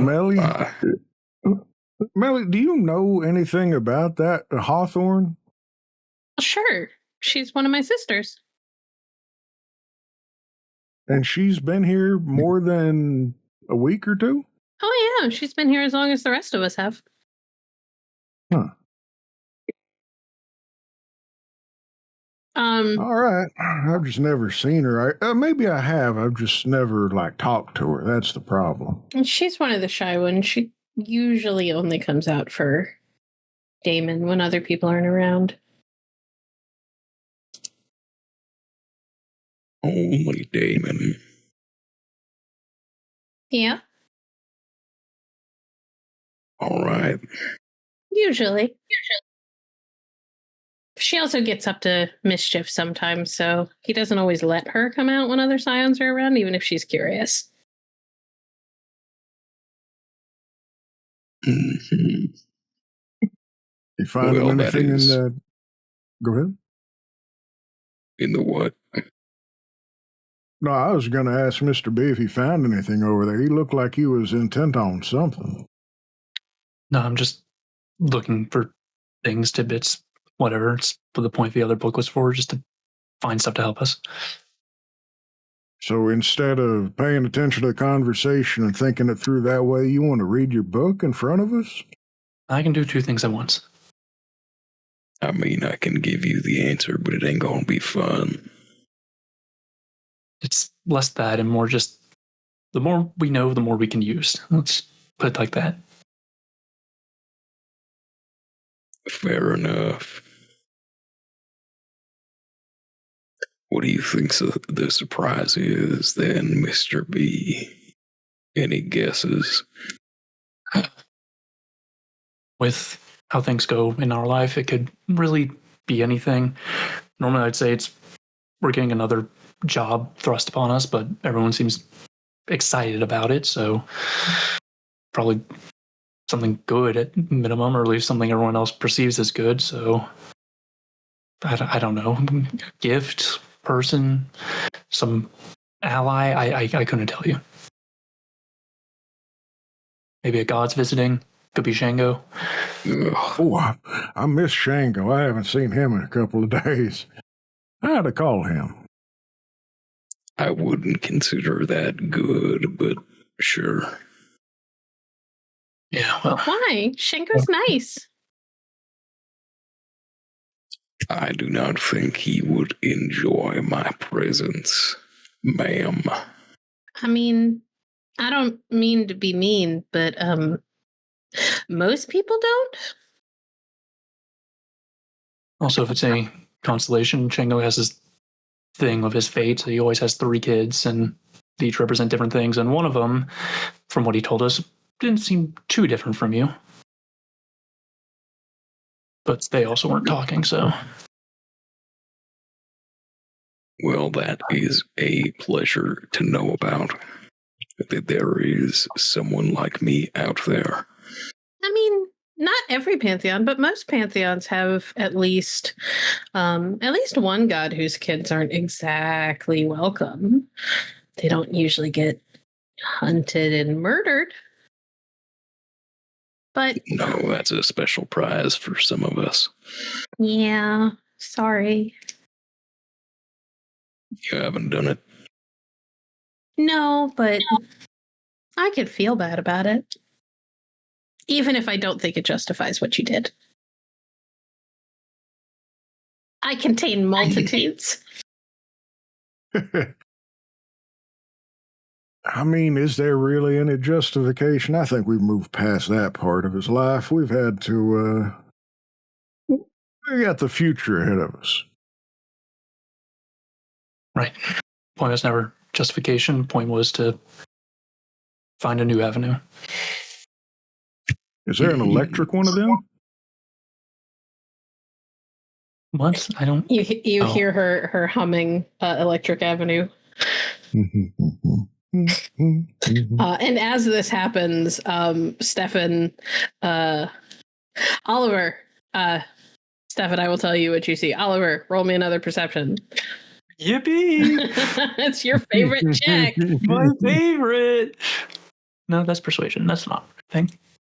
There it is. Oh, it's better. Well, you hit the DC. It's not high.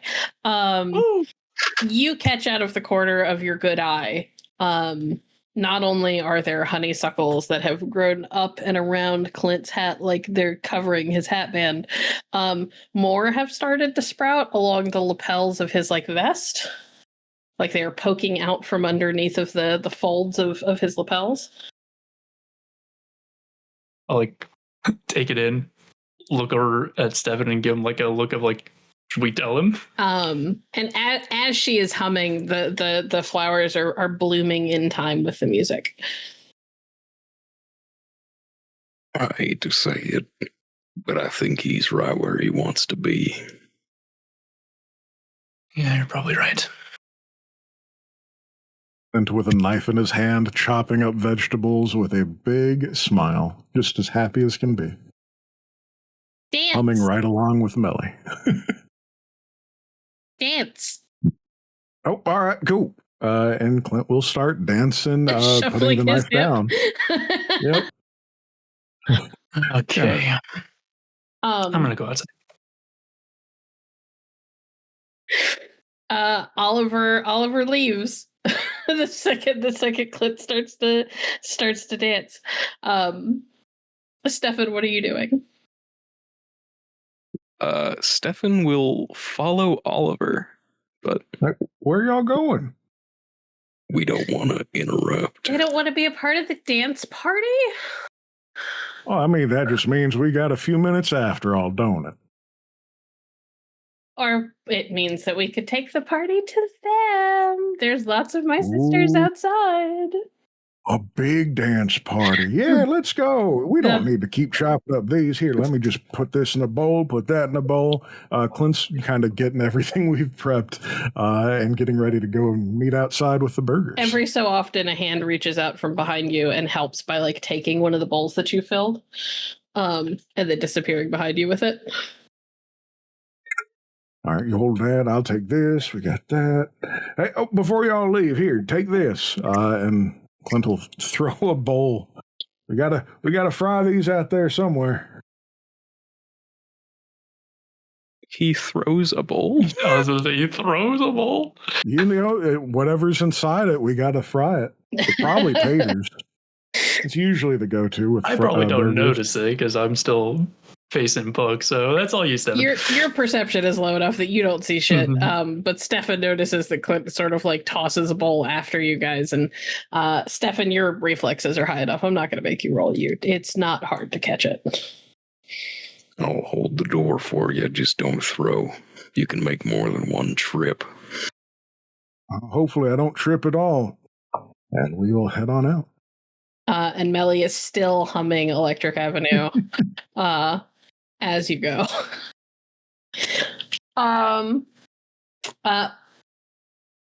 Hawthorne and Andre, as Clint and Melly follow Oliver and Steffan outside, you get the opportunity to see Clint is arrayed with honeysuckles and does not seem to have noticed.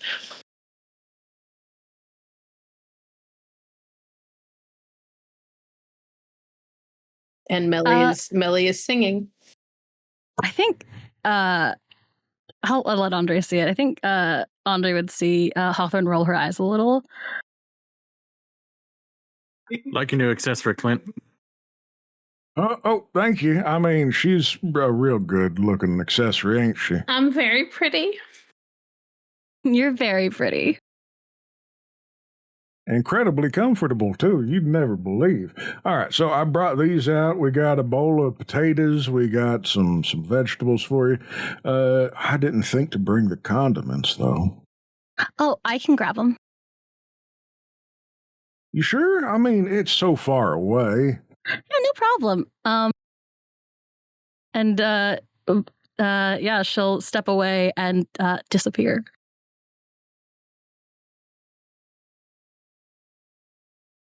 Waiting for just a few seconds until she's 10, 15 feet away, leaving further.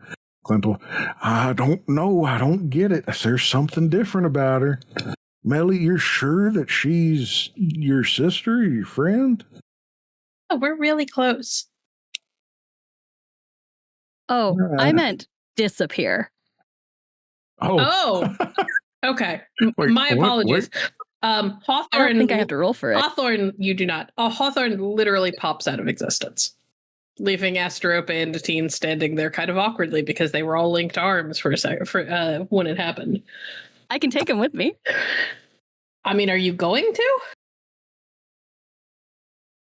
No, I'll leave him. I was like, I think it's funnier if you just disappear and leave them there. Yeah. Well, the ketchup's in the... Whoa, what the hell? And Natine kind of looks awkwardly and glances at Steffan because she knows that it's almost impossible to lie to him. But she goes, she does that. I already smelled it. You're fine. Melly, can you do that? He'll hold his hand out to Natine. She will take it. And because you are one of the only people that she can safely have physical contact with, she will sort of slide under your arm and cuddle herself up against your bare side. And Melly from behind Clint goes, no, that's not something I can do. I have other talents. Like what? She giggles. Well, you've already seen some of them. Oh, yeah, I was just curious if we were going to learn more about each other. I'm also very good at decorating and accessorizing. Oh, I already knew that for sure.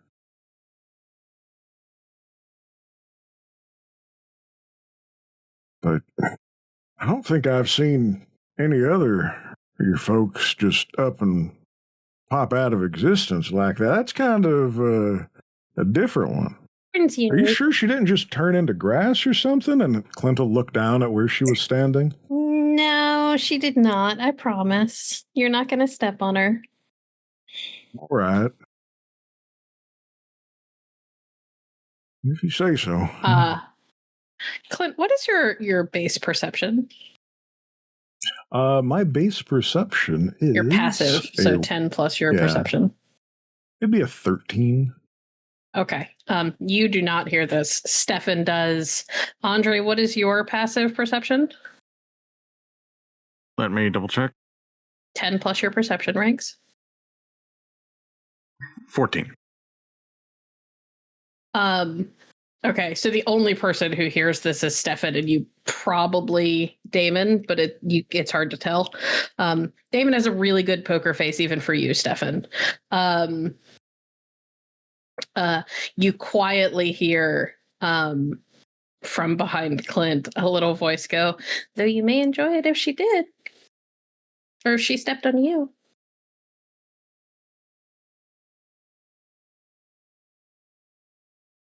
Does Clint hear that? No, you do. You explicitly do not. You hear her Okay. say something, but you don't catch the exact words. What was that? What was that? Oh, I thought I heard something. Thinking. That's a dangerous thing to do. I have been told that sometimes when you think too much, you get yourself into trouble. You know, I've heard the same thing. Wait, were they talking to you or about me? Because, I mean, I've heard that all my life. I mean, they were talking to me about you. Oh, well, yeah, that sounds about right. You're it. How long does it take to get ketchup? Hawthorne, Yes. are you coming back? Oh yeah. Grabbed everything. How long are you going to be gone? I can pop back whenever I want. Yes, I wanted to I give am me some breathing asking you room. how long you want, so that I know how I'll long to take- give them to roleplay. Yes. I'll take a couple more minutes. I might go grab the dog. Okay. Steffan is the only person other than Damon who has been aware of this whole time. Andre, you hear a weird kind of shuffling, like down by your feet. It's almost like it's coming from under the grill. Oh boy. And it's one of those grills that's built into like a proper almost like an outdoor countertop type of thing. And the cabinets that are underneath of it, where like the propane tank and stuff would normally go, one of them pops open and rams you in the shin. Damn it. And as you look down, there is a rather large dragon head popping out from underneath of the cabinets. And then like the kind of shuffling of scales and things as Brahm starts to crawl out of the cabinet and of course like force himself between your legs. Brahm has grown considerably. Brahm, when he stands up on 4 legs, not 2, comes up to like your hip, maybe a little higher.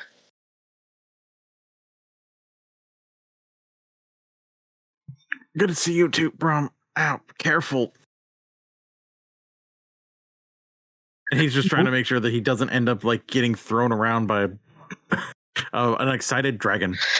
He's not excited. He's moving slowly. You have time to like move around it. He's not being rude. It's just that his only way out was like through you, basically. Yeah, it's fair. And Oliver, so everybody else hears this kind of low, deep rumble from him, and you see like smoke and little sparks kind of escape from his mouth. These are not, I am trying to make fire and failing sparks. These are, I can make fire and I am holding it back sparks. But Oliver, you hear in that very distinct tongue that he has, a draconic tongue, you hear, "Tell him I'm sorry. I woke up from my nap and he was in my way." Brom says he was sorry, that he's sorry. You were just in the way and he didn't know.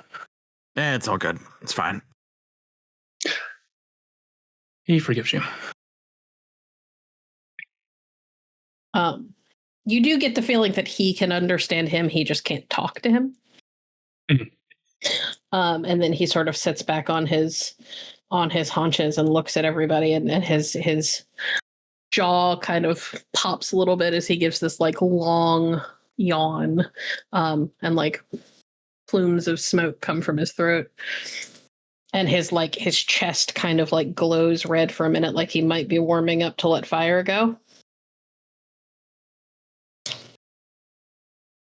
Do it away from the group if you're going to. I'm not. This just happens.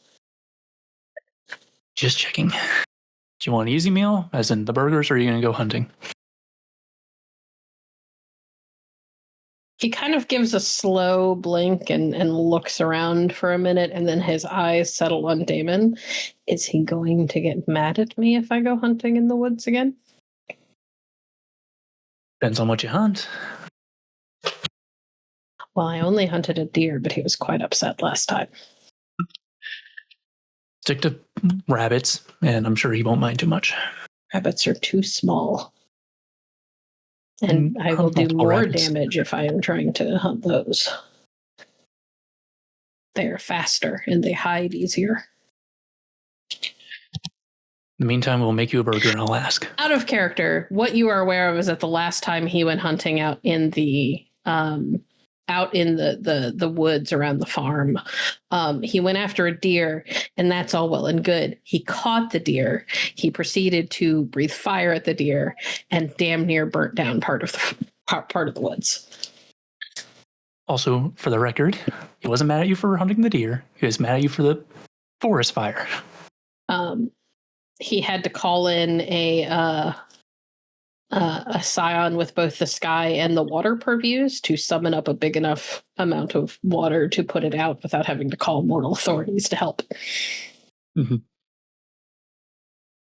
I'm sorry, I didn't do it on purpose.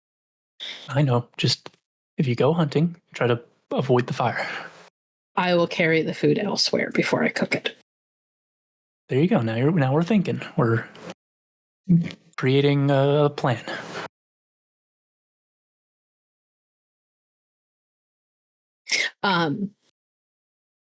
He takes a kind of a long inhale and watches everybody, and his eyes settle on Steffan for a moment.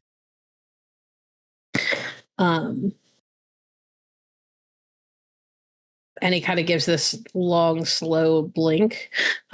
This is a thing that happens frequently. Brahm is smarter than people tend to assume. Everybody kind of assumes that Brahm is like in any other animal. He's not.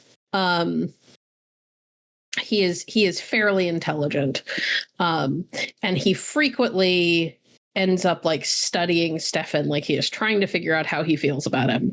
He never says anything about it, but this happens a lot where he will study Steffan for a long period and then he will kind of like flick his tail, which is what's happening right now, turn and make his way with that like heavy kind of awkward gait, because it is not a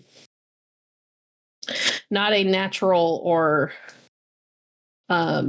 normal not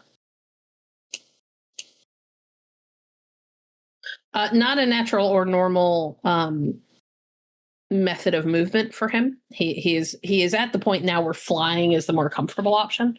But he has also figured out that his wings have gotten big enough that they tend to hit people if he's not careful. So he kind of shuffles to the edge of the deck. And like full body jumps off of it and lands really heavily down on the grass. And then his wings whip out, and they are massive compared to the last time Clint or Andre saw them. He's more than like doubled or tripled in size since last time you saw him. And then he takes off into the air. Clint finally blinking after staring at Brahm's magnificent size. Kind of mutters, I think we're going to need a bigger bag of Cheetos. Yeah. Sometimes he's still in the mood for him, but these days he's more carnivorous. So, Cheetos? If you can find something called that. It's around this time Hawthorne will come back out of the house. She has sort of done some lip service and appears just behind the door and walks forward, and she sort of stutters in and out of existence for a second before like traipsing down the stairs. And behind her is a very large dog. Not a dog, because everybody here is a scion. Yeah. It is a wolf. A proper, like slightly bigger than your normal size wolf. But not as big as like Fenris wolves. Sorry that took so long. It's all right. Who's your new friend here? This is Lucky. Well, howdy, Lucky. How are you? Clint will bend down and offer a hand, not to pet, but to sniff. He like, so when Clint first offers his hand, he gives this look at the head and then up at Hawthorne, like he is asking, is he really gonna fucking pet me? And you hear that in your head, Hawthorne. But then when it's clear that it's just here you can get my scent, he kind of lets a breath out through his nose. Fine. And leans over and gives him a little sniff, and then does that particularly canine kind of snort. You like pets. I do, but, I don't usually get pet by a wolf too often, so.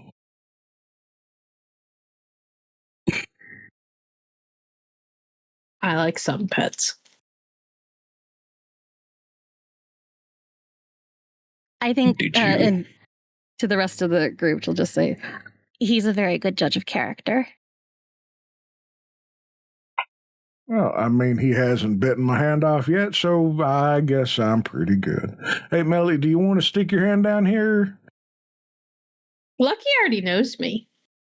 Oh, well, there you go. Do you want to give him a scritch then? And Clint will kind of tilt to make sure it's easy to reach out. So Clint kind of like half turns his back so that she can reach over. And Melly like does this thing where she like wraps her legs like around Clint's hips and lets go with her hands so that she can like lean backwards. And both of her hands come up and she starts giving Lucky like these really intense scritches around his like ears and around his jaw. And Oliver doesn't see this because his perception isn't high enough. Whoa. But everybody else sees that for just a moment, that kind of like fluffy, very distinctly male wolf tail gives like the smallest hint of a thump. Like he wants to let it go, but he's holding himself back because he's too proud for that shit. And that is where we're going to take our break. Thank you for watching Apotheosis. If you enjoy this story, please make sure to like, comment, and subscribe to follow more of our content. You can find all of our actual plays on our website at www.hallowedhavenstudios.com. Please consider supporting us on Patreon at patreon.com/hallowedhavenstudios. Your support helps make more stories like this possible. And we're back. As everybody is making plates and getting ready to settle down at the rather long table that is set up outside, it's like the size of a proper. Nope, they can't hear me. And we're back. As everybody is making their plates and settling in to eat their lunch, the table that is outside is like it is like a long proper dining table. It is made to seat like 20 plus easy. Everybody's all of the scions kind of congregate at one end. The dryads for the most part don't really eat, so some of them hang out, some of them wander off. Hawthorne settles in at the table. Asterope sits next to Oliver. Natine has perched herself in Steffan's lap. And Melly is in Clint's lap. Clint, who has still not noticed that he has been made much prettier, which is, one would think is not possible, but somehow she's very good at accessorizing.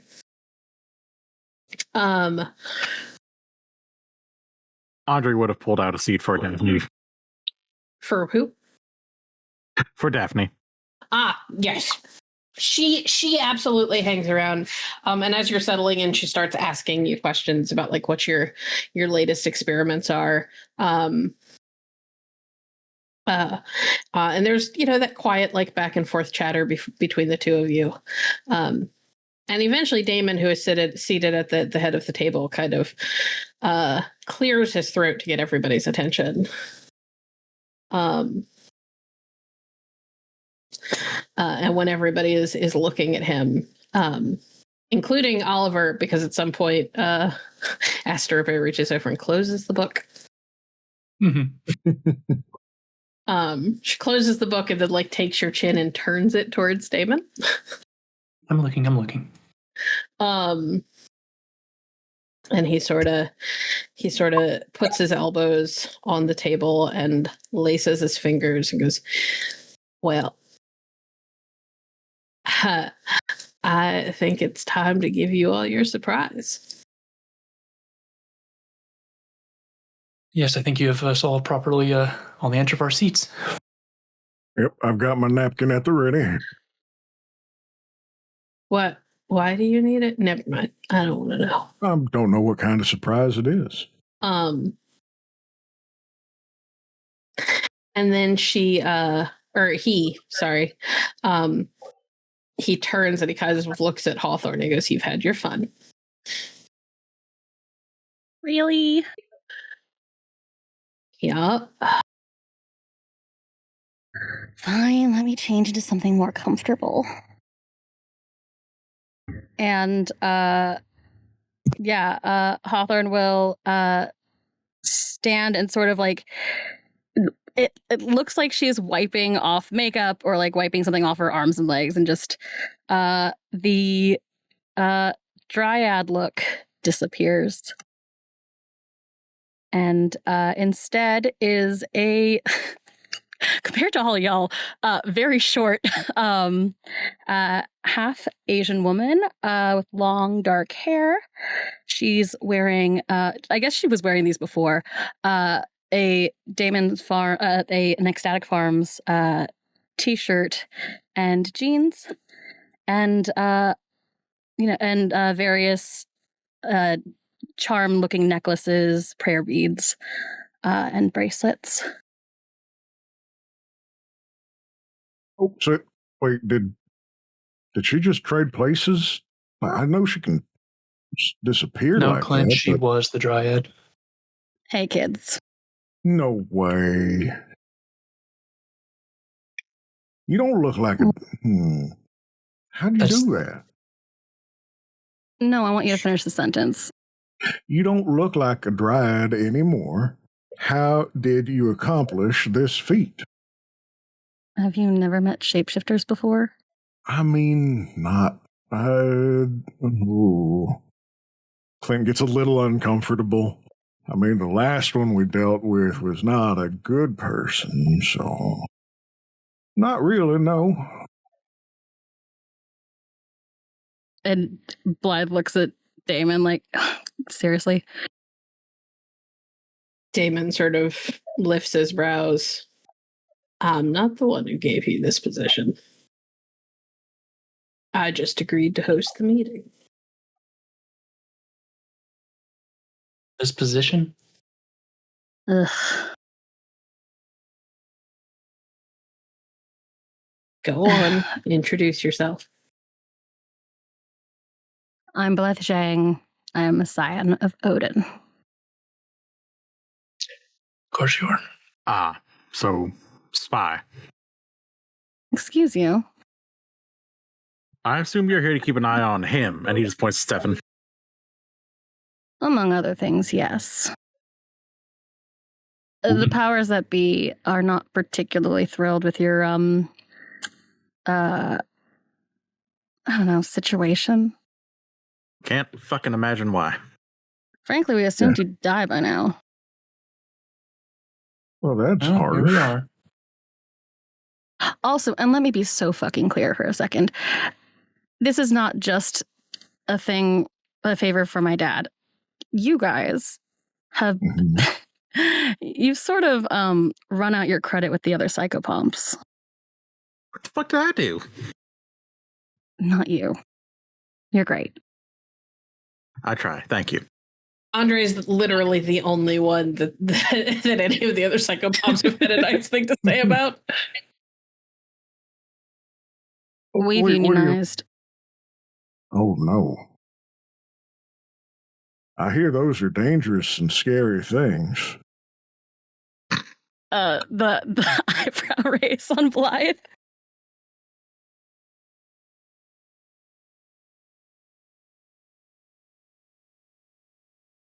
So Okay. yeah, I guess you're stuck with me.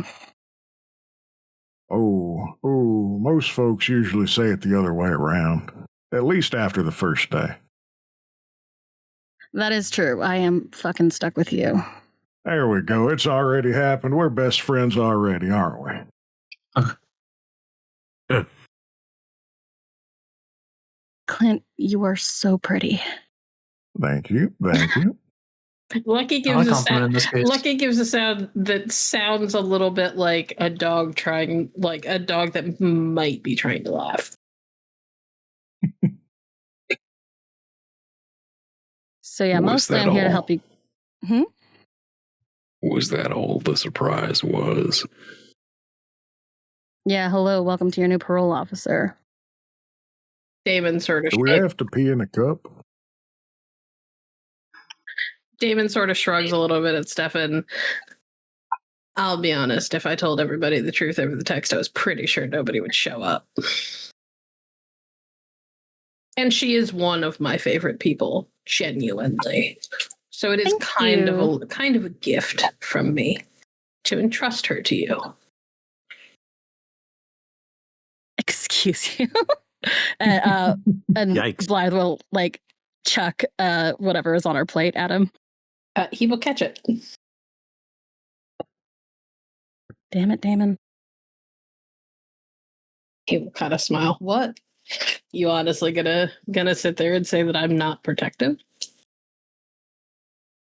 No, I'm gonna tell you that you can't. Never mind.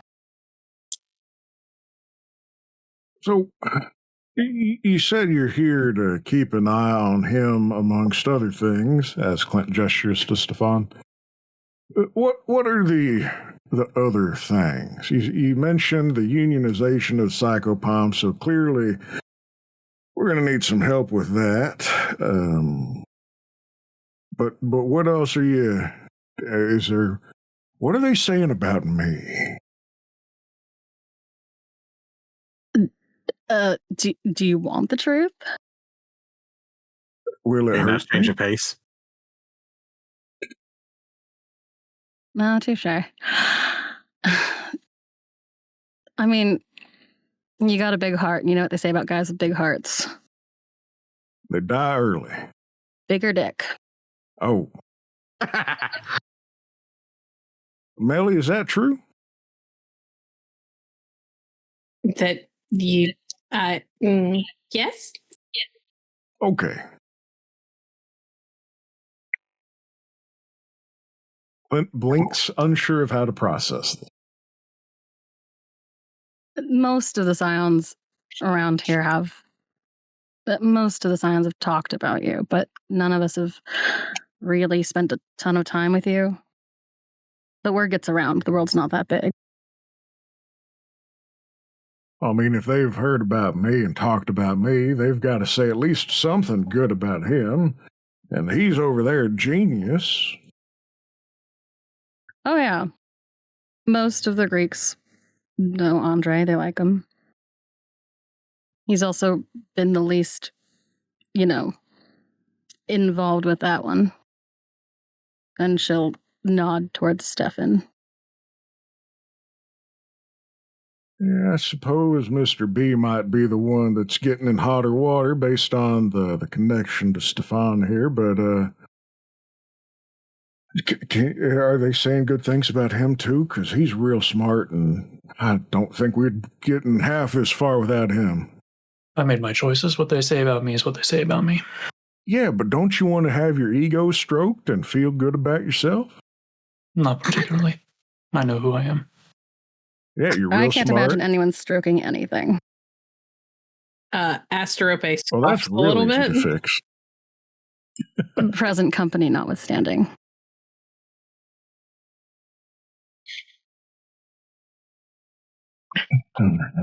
So, does this come with expectations as well? New rules? Not really. No? Mostly just don't fuck up again. Oh, we are so screwed. I mean, there's still wolves after everyone. Even if you took away their general, he did make the problem fucking worse. We made the problem worse. How's that? Gwen's a psychopath. Okay. Yeah, she's kind of And- taking over that position. So Right. I mean, And here's the thing. We've had Scion say this before, but here's the umbrage I have with that. There's no telling that if we chose to off Steffan instead, that she wouldn't still be alive and in this exact same position. We don't know that. Sure. She could have gotten away. She could have lived. We fought her multiple times. She is one tough person to put down. Have you fought her? I don't think so. So you don't know. You don't know if she would have gone away and done exactly what she's doing right now. Did you do an augury about it? Did you look into it? Did you? Also, Oliver, how long? I'm just going to throw it out there, Oliver. You don't know what she's been doing the whole time you guys were off in your little bubble running labors. My point isn't about what she is doing, is that she would be doing it either way, or at least potentially doing it either way. We don't know. I'm talking about Blythe. You don't know what her job was before she came here. So I think it is a little much to assume that she hasn't had to fight Gwen or deal with her or the wolves. And this is probably the closest to angry you have ever heard, Damon. That's fair. I retract that statement. I apologize. But I think it is worth considering that she is tough, and we don't know what could have happened. We don't. She would have fought less hard. My understanding is that she got real unhinged when he wasn't there to give orders anymore. which Betrayal probably made does it that to worse people.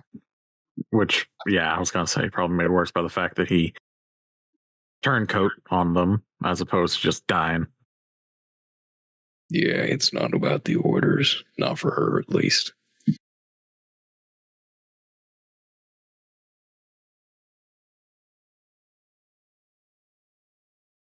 So yeah, Right. if nothing else, consider me an ambassador for your asses. Well then, welcome to the team. Aesir. Fun. For everybody. No offense, but as likable as Clint is, Clint has been running with you guys long enough and had a big enough hand in helping to get you free that he doesn't have quite as much of the social pull as he might have had otherwise. Blythe has been out there on the front lines until very recently, helping other bands who have been dealing with the mess that you all left behind when you decided that the labors were more important than dealing with Gwen. Which is not a judgment on my part. That was how it went. It is on mine. It did sound a little judgy. Just a little, though. He will shrug a little bit. The band made their choice. Rather than pivoting to continue to deal with Gwen and take her off the table and deal with the wolves first, they decided to set Steffan free first.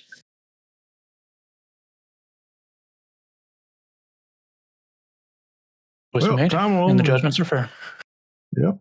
And I don't think Net has talked to the rest of you, but I know she talked to Coda and made it very clear what kind of mess it got left behind. You guys have been in a little bit of a bubble, and you've been insulated for the most part from most of the damage that's been done while you were all busy. Gwen seems to still be getting orders from somebody because they're still going after unawakened scions or unvisited scions, but she is not worried about collateral damage the way that he used to be. We didn't recognize that that's what it was at the time. We thought it was just caution to protect the wolves as much as possible, but without him at the helm, a lot more innocent people have died. Innocent mortal people frequently, which makes our lives a lot harder because Gwen doesn't care about cleaning up after herself.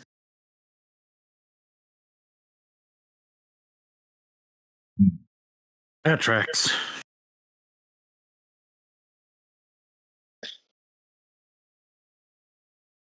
Well, we should probably eat before our appetites are sullied. Yeah. Probably. Steffan makes no move to eat. And Blythe sits down and tucks in.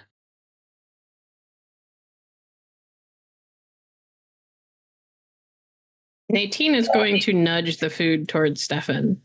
If it wasn't given by her, you can eat it. I'm not allowed to kill you anyway. Oh, that helps so much. He'll eat it after Nadine asks. Gary? You mean Oliver? No, for this moment, I do mean Gary. Out of character. Okay. Yeah. Gary, do we see like a physical, visible change in like the bulk of Oliver? Like, has he been putting on some weight? Yes, Oliver looks a bit more sturdy. He's still very lean, but there is definitely some musculature there that can be seen through the clothing now. Perfect. Clint is going to point just off to the woods or something as a distraction. He's not great at this.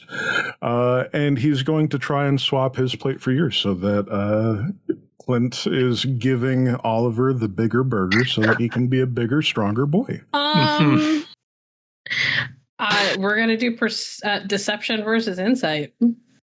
Excellent. Okay. You do not get your pretty dice. Oh. Okay. I somehow doubt that Oliver is physically attracted to you, so... No. It checks out. I understand. Oliver there's no reason to suspect Clint on this, so he's not going to be activating Brayhon's eye. So this is not going to be a great check, actually. Yeah. Boy. You fully turn to look at the trees. And Clint, there's no problem. I'm not going to make you roll sleight of hand or anything because the difference is that big. Oliver gets like the bigger burger and everything else. Asterope sees it, but you can tell by the little smile on her face that she's pleased and will not say a word. Hit the jeans. Hey, look over there. It worked. What? And Clint will fire a wink back at Asterope. And as if this was what Clint was pointing out, there is a familiar large black bird that comes swooping out of the trees. Oh, there he is. Wait. And is that Ian? It is Ian, and he lands on the railing of the patio deck thing. All right, Ian, welcome back. Do you see anything out there? Hold on. Got a quarter, a nickel, a dime, and this is what I was waiting for. Clint produces a shiny little plastic marble. Tosses it his way. Ian catches it in his beak, and it gets tucked under that wing that all of his shinies end up underneath of, but somehow even when he flies, nothing ever falls out. You don't know how it works. It's like he's got his own little pocket dimension. No, not really. I flew around the perimeter a couple of times, but I didn't see anything. I did see Brahm. He's gotten really big. Thought he was going to eat me. He has. Well, just stay out of biting range. You should be okay. He didn't actually try to, but I thought he was going to because he came up out of the trees and it scared the hell out of me.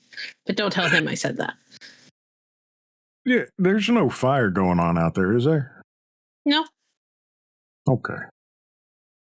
After tweeting to his bird, Clint looks to the group.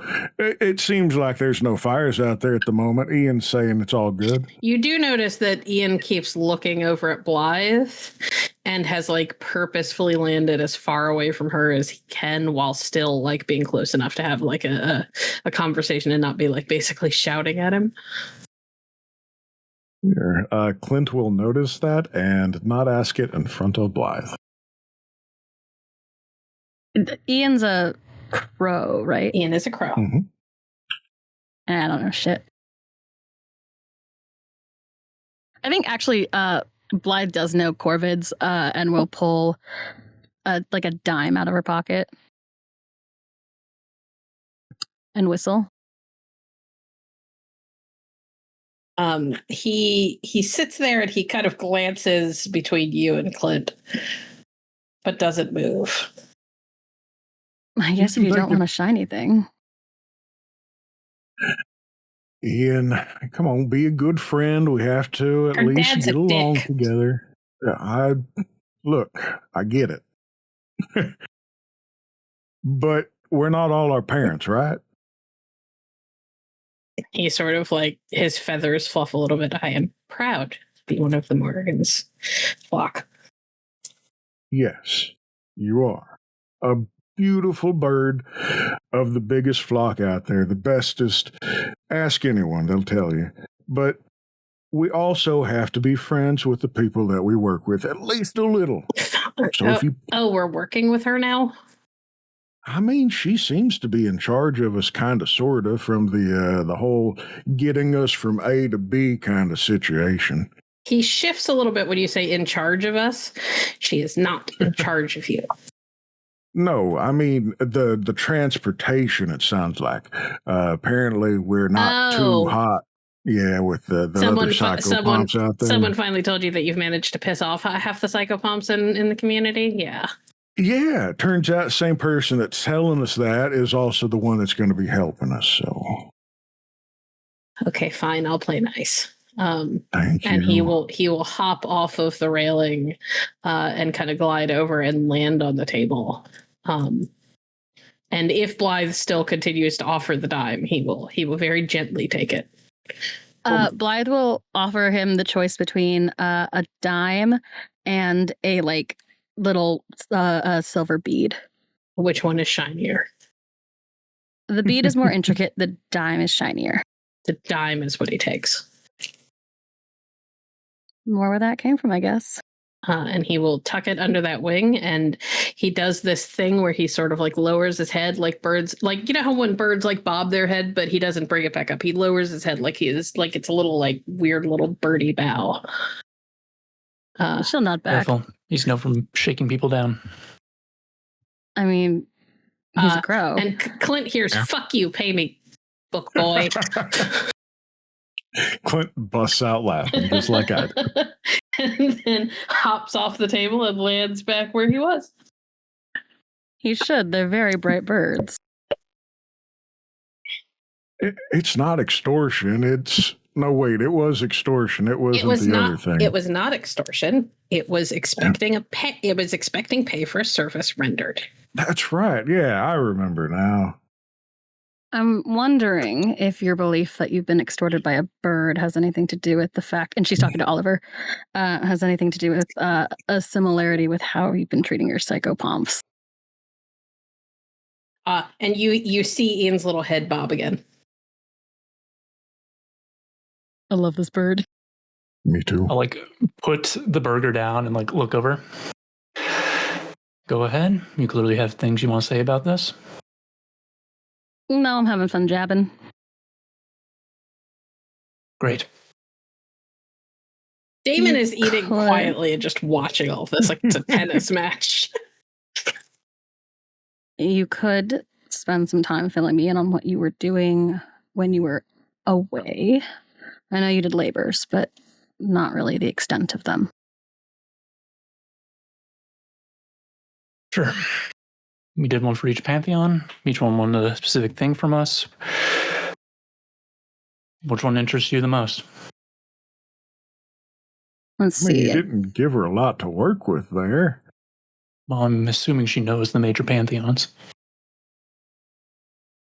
Yes, and I know what was done. But no, I know that they all asked you and vaguely what was requested. I know you wrote a paper. I wrote more than just a paper. Andre, the second he says that, your brain ticks over to that like nagging obsession in the back of your head. Take a hero point. Because you're gonna have a -2 to any insider perception rolls for a little while. Because your part of your brain power is now on drafting the argument to Oliver's little dissertation. Noted. Sorry, I didn't think it would do that. Andre just begins to just twitch a little in his eye. I haven't had a chance to catch up with Alexandra, so I don't really know what went down with the Greeks. Bunch of fucking bullshit. It was more than the others, I guess you could say. It was pretty fun. I like that one. I It have had no its moments. Wasn't a baseline. fan. Essentially, with that one, we needed to get a bouquet to Hades for his wife, and in order to do that, we need to do funerary rites for 100 individuals fate-bound to the Dodecatheon. We didn't think, finding 100 Greek scions was going to be too easy, so we settled for Myrmidons, tracked them down. They belonged to Alexandra. There was a bit of a miscommunication that we eventually got over. Made a deal with her. She offered to ferry us to Aegina. Got a little sidetracked along the way, ended up on Circe's island, but after a couple weeks, found our way to the correct destination, took part in some games, and did what we needed to, went to the underworld, delivered what we wanted. Like, didn't you win one of them games? I won one of the I foot heard. races. I We won saw the the game. pictures. That's not the right one. As Oliver's going to kind of like look down a little bit, a hand up on his brow. Asterope looks pleased. She is preening. And she Let's be just clear. she just sort of reaches over and squeezes Oliver's side. Don't worry, babe, you're hot. Okay. It thank was you. just proof. Dryad's like a guy who can rock a leather skirt. What can I say? Mm-hmm. Either You way, I only kept came that third in stuff, that right? one.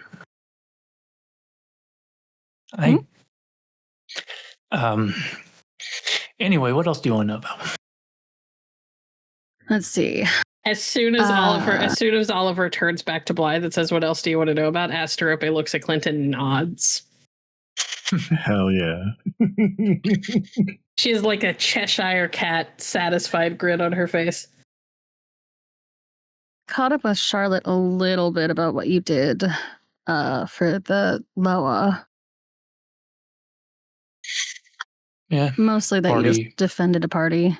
Yeah, party got duty. Kraken, laser pointer. Sorry, Glen what? Wolves. Yeah, we used a laser pointer to get rid of Kraken. She just stares at you. I threw Clint, a you want to take wolf. this one? Yeah, I threw a wolf. He did Mhm. also do that. So we were in charge of security at a big party event. There was this tentacle monster in the dark water, and it got real touchy-feely, so we had to distract it and ultimately send it away, unsatisfied and defeated. Then there were some zombies. Gwen showed up. A punch may have happened. I assume you punched Gwen in the stupid face.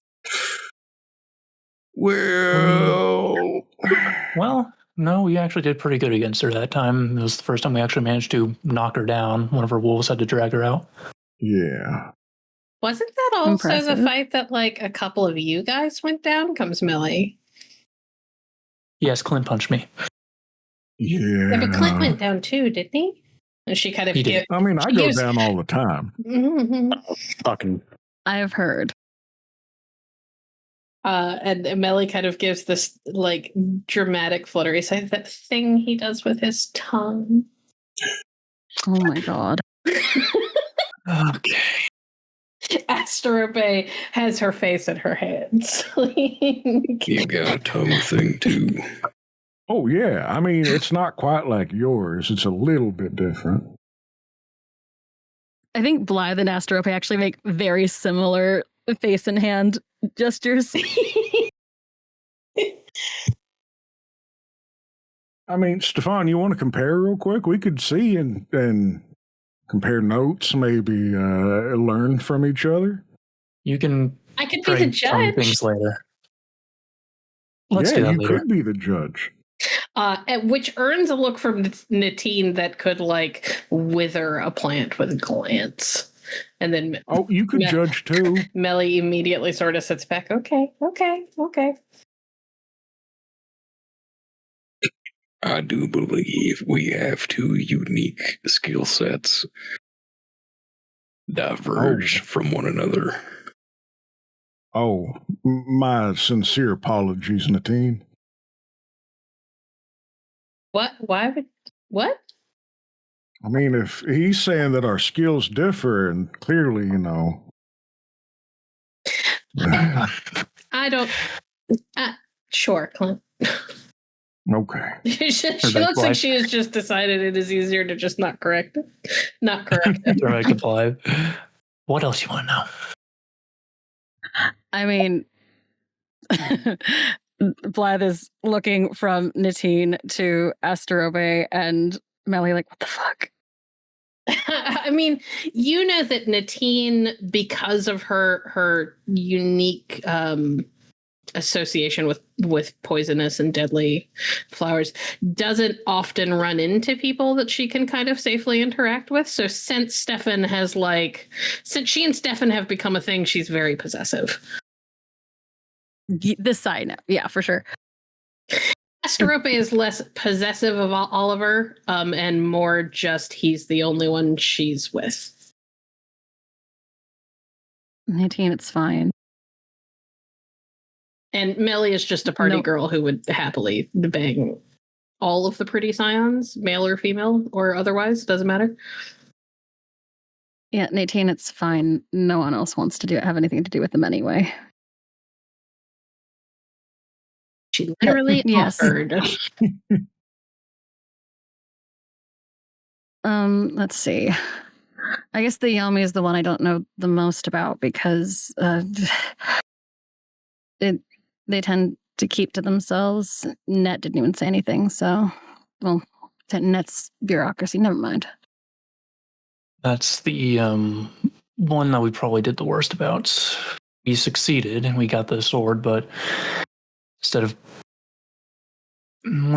we found our way to the underworld in a more traditional way, I guess you could say. We did the same way that Izanagi first found it. Oh my god. Yeah, no. We know that there are easier ways now, but the point is we found the sword at the Poison Sun Ward, basically the underworld equivalent to Nagasaki and Hiroshima. The entity there was speaking with Gwen, ran into her a second time, or I guess that was the first time. And to try to make an easier time of it, we made a deal. It was a very bad deal. Wasted a lot of time trying to get a door closed. Now we have to plant some seeds. As an aside, just to make it clear, Blythe, you've never heard of the Poison Sun Ward. You don't go to. Oh yeah, no. I truly the first no rolls needed. What the Blythe kind of looks like nothing's gonna surprise her. This is truly a what the fuck did you guys do? Yes, we know. Shango made it clear, but it's in the past. Now he's got to live with it.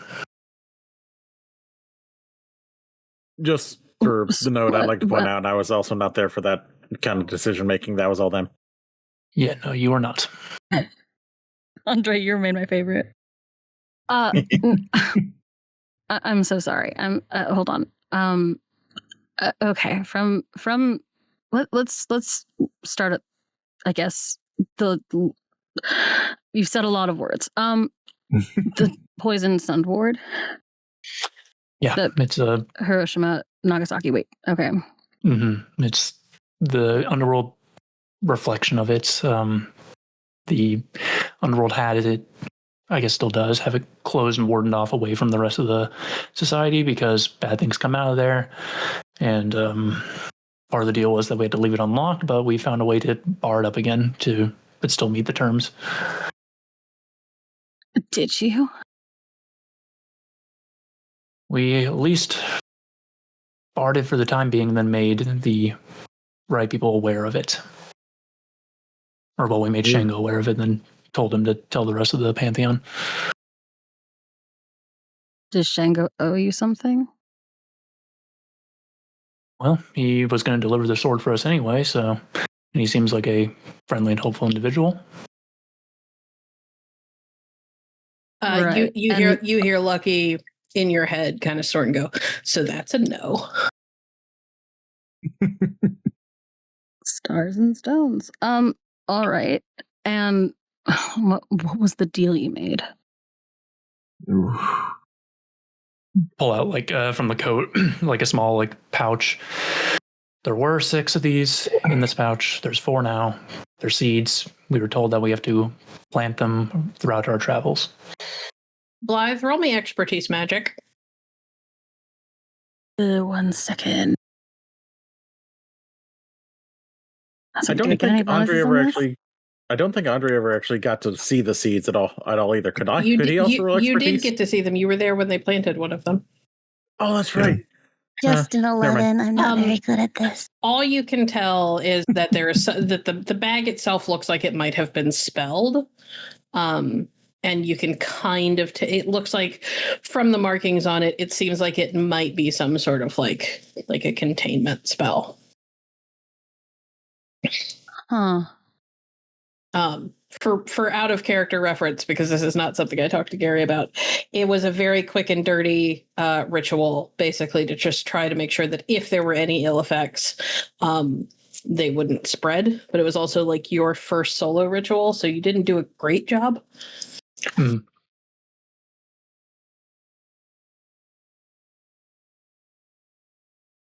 Did you do this yourself?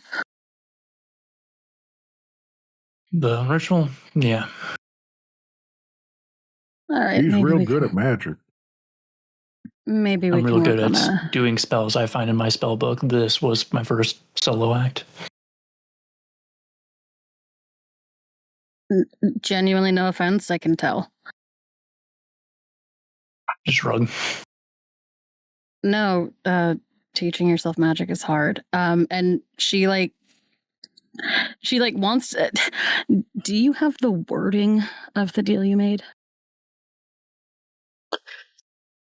I have eidetic memory, so I probably do, but Gary doesn't remember the exact because wording. you didn't get anything like an eidetic memory until after. Fair enough. I'm positive exact. Ian Go ahead. had eidetic memory before the transition. Would Ian remember? Ian was not with you when you made the deal, remember? He was out. Yeah, he had to wait outside. Damon, yes. Fuck. Right. Yeah, I thought about that, bitch. What? All right, stop being so smart. We got to find ways of finding loopholes, okay? I don't have the word for word, but the essence of the deal was that we planted over the course of our travels, and at minimum, I can't remember if it was worded as such. The implication was that we wouldn't dig them up, and planting the seeds wouldn't cause any problems, but we realized a little bit too late that they conveniently did not mention what would grow from them. And by too late, I mean seconds after the deal was made. Yes, seeds grow. No, I mean, we asked would they cause any harm or problems, and the entity said planting them would not. After the deal was made, I realized that the planting was the key word. Blythe looks at Damon and he truly Damon knows what Blythe looks like when she's panicked, when it's truly like, what the fuck? Oh shit. Not unlike the look you had the first time you guys went to the Isles of the Hesperides. Kind of, yeah. Oh, okay. Oh, this is so much worse than I thought it was. Oh god, this is so much worse than I thought it was. Damon sort of shrugs a little bit. Now you see why I didn't let you come by. What did you boys get from the deal? We got the sword, which we needed to complete the labor. Fair enough. You couldn't just take it? We could have, but a godlike entity and Gwen was right there in front of us, so... Blythe looks at Damon again and in Mandarin just goes, "What the fuck?" I will respond in Mandarin. Yes, I know. We really messed up. Damon's mouth had opened to answer because she was speaking to him, but when Oliver says it, he closes his mouth and gestures towards Oliver with a shrug like, I wasn't there.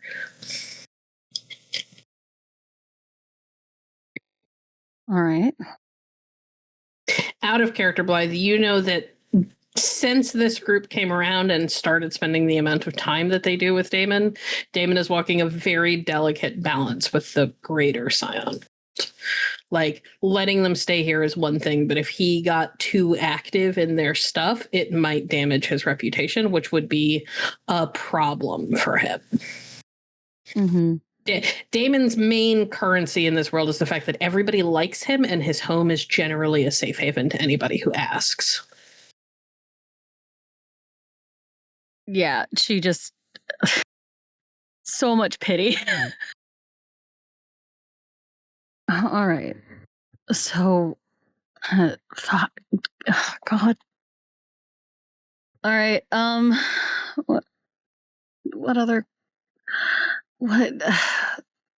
You're all... half of you are scions of the Tuatha. I assume your Tuatha thing went pretty easily.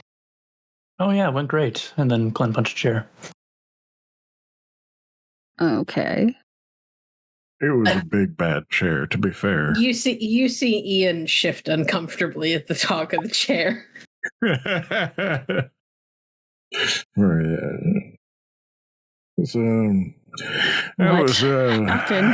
with the chair? That was, I mean, nothing happened with the chair per se, but upon Something attempting definitely violence, happened with the chair. You hit it. yeah, upon attempting violence upon the chair in an attempt to destroy it, I may have become a little cursed, you might say.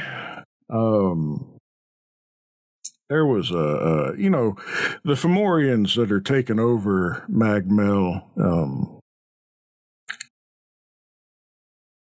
One of them had a big fancy chair, and it turns out that touching it kind of acknowledged his perhaps legitimacy or something Baylor. to that effect. His name is Baylor. Baylor One Eye. He's dead now, but he still holds power, and you touched his throne, which meant that you acknowledged his right to rule over Magmel. Yeah, so it was Baylor One Eye, and Clint will give a brief recap. And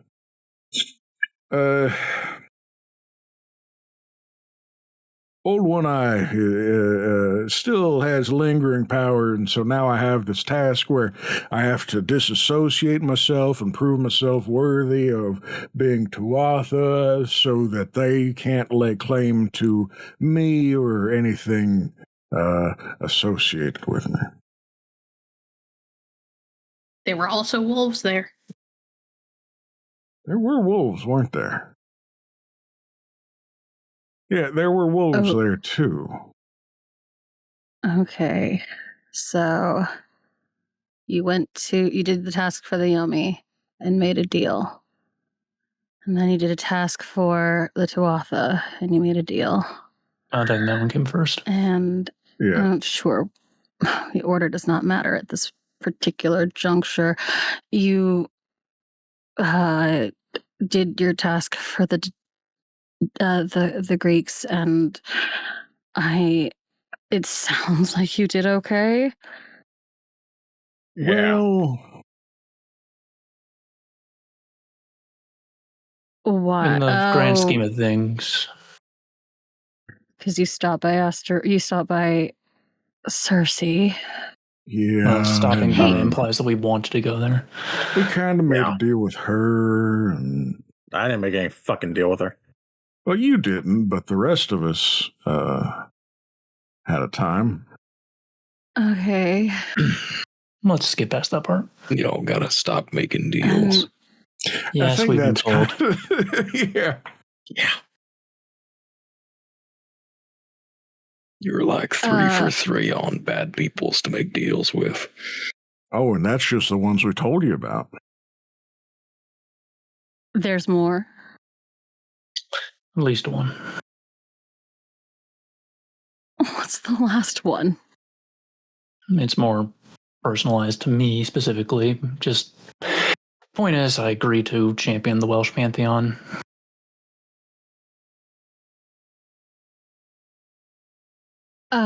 You hear Lucky in your head go, well, that explains the dragon.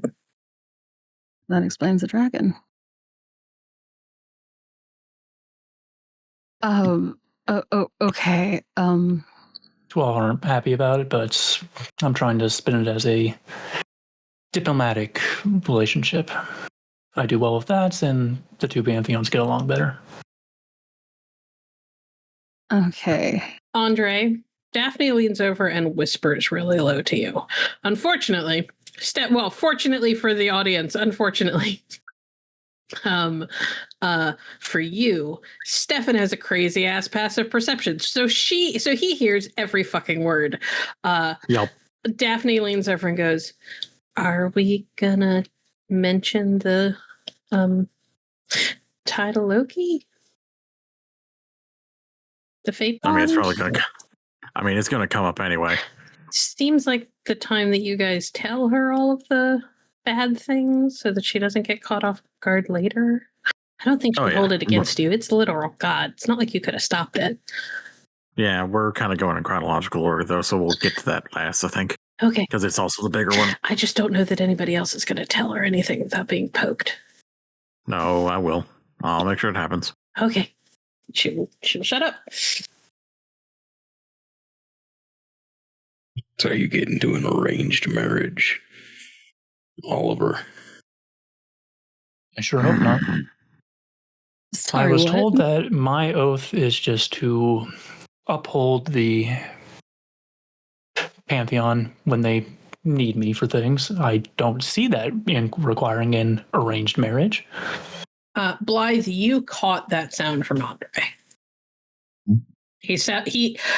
When he made that sound, it almost sounded a little bit like what you have heard from volcanoes when they rumble a little bit. For a second there, he was very like his father.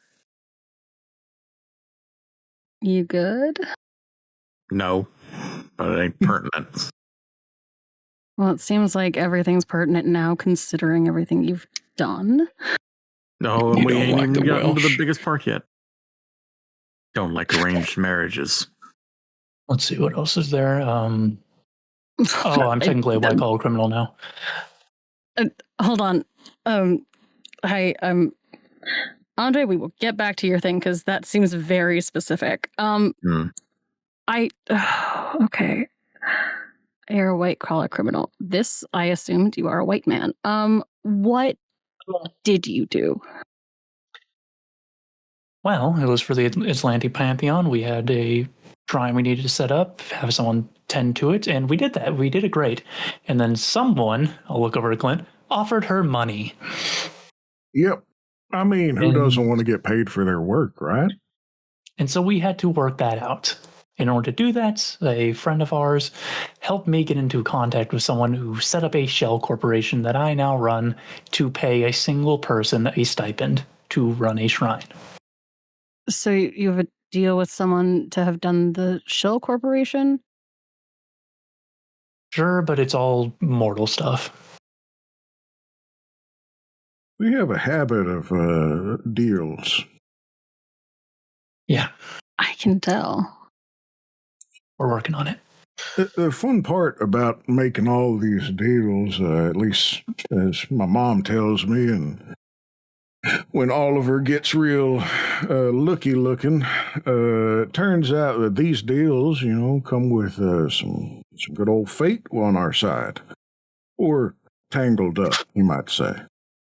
Blythe, you don't need to roll insight. You have never seen a crow side-eye a human so hard as Ian is doing to Clint right now. Yeah. I assume that Raven and Crow are not like dialects. They're not. You can't talk to him, but you can tell that he is just like. I know. He's just like. That's not how that works, dumbass.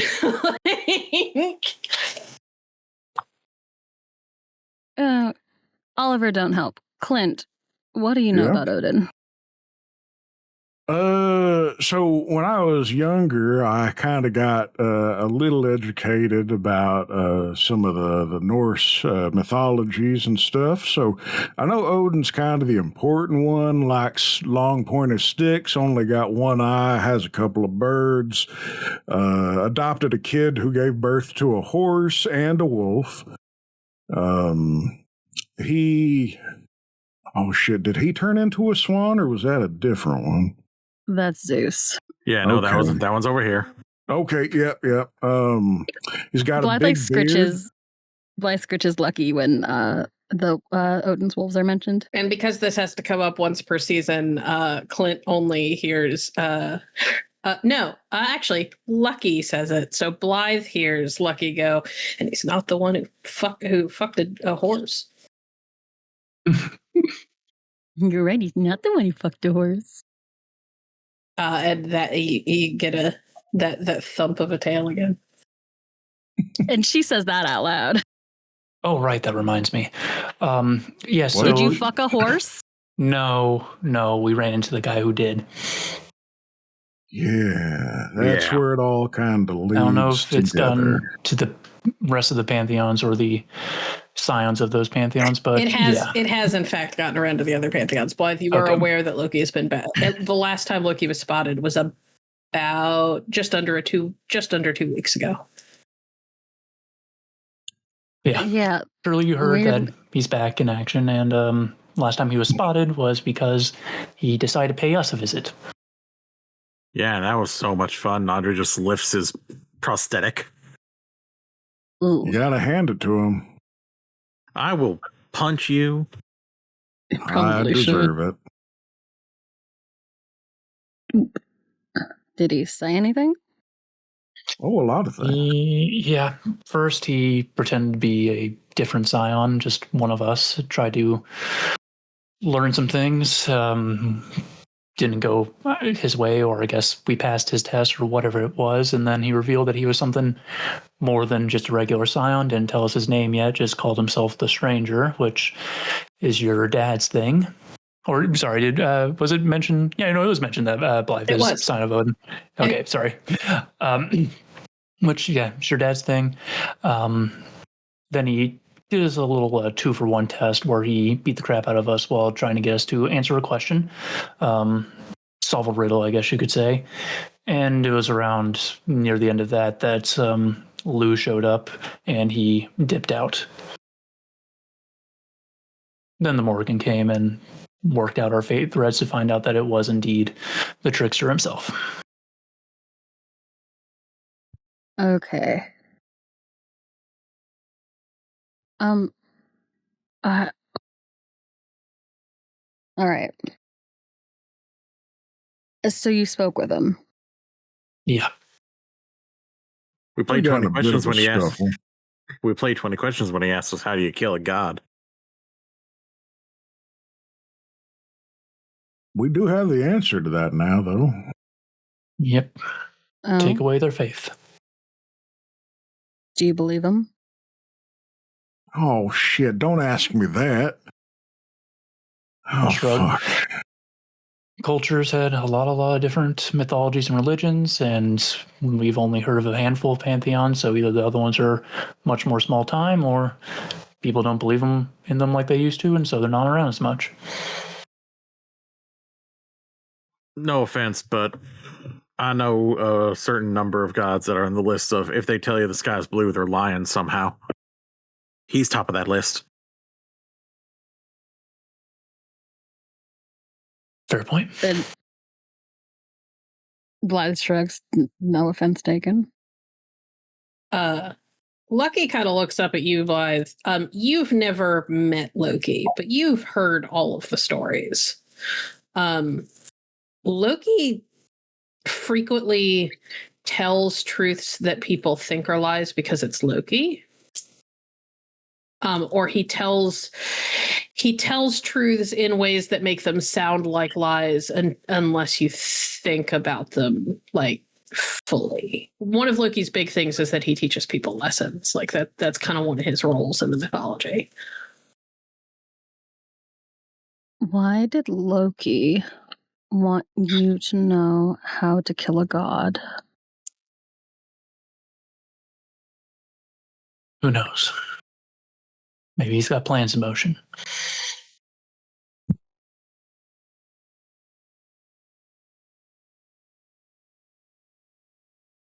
Oliver, I will give you this because even though you didn't have Eidetic yet, it is kind of seared into your brain that day. He explicitly said he has a plan and that you guys are somehow all a part of it. Or he needed to make sure that you wouldn't be a problem for it.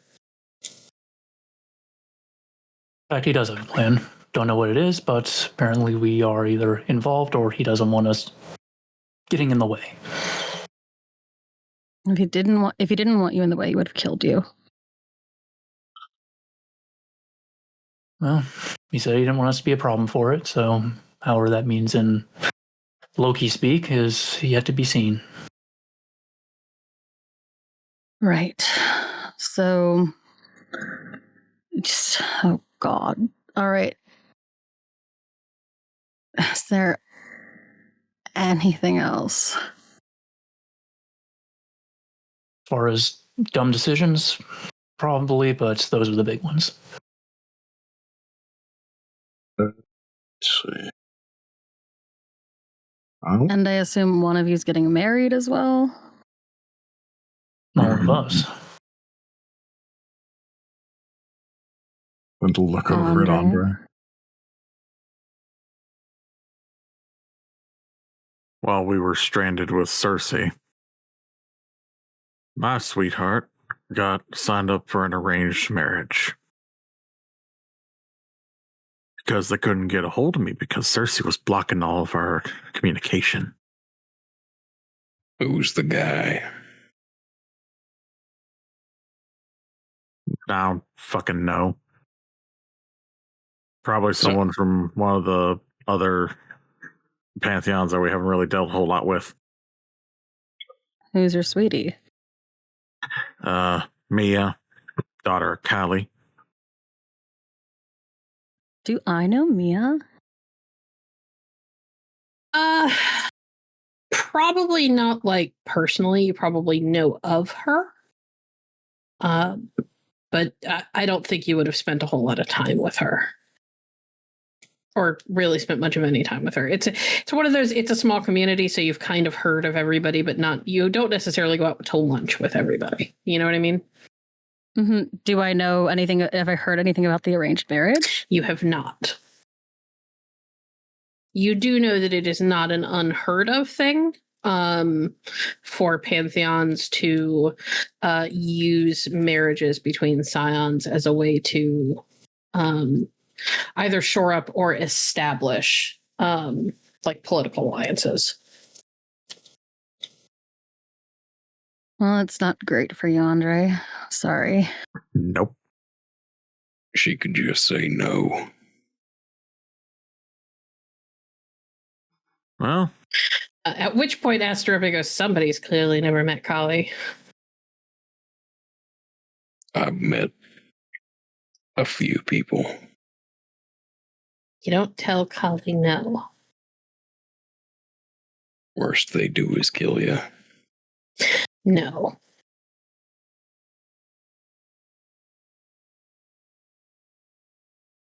If anything, that's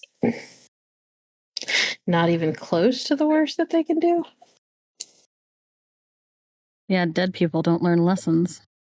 Mm-hmm. Freaks are all about their doing things to you that are a little bit worse than death. Because lessons need to be learned. That's how we get spiders. What?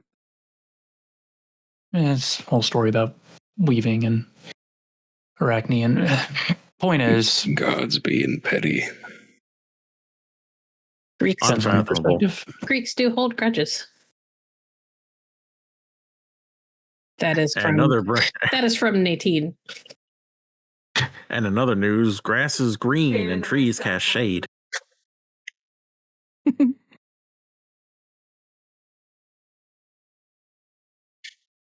Not that we're blaming them. I'll look up to the sky dramatically. Sure. I would be curious to know. Are we who gonna? Your, Oh, sorry. Go ahead. I would be curious to know who your sweetie is maybe engaged to. Yeah, well, that makes two of us. I've been asking around. Everyone's either they don't know or they're tight-lipped. Which makes it more interesting.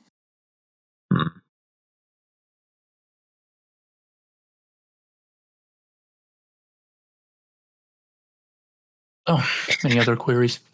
How much of the detail about Cersei's Island have you shared? Comes from Master Ope.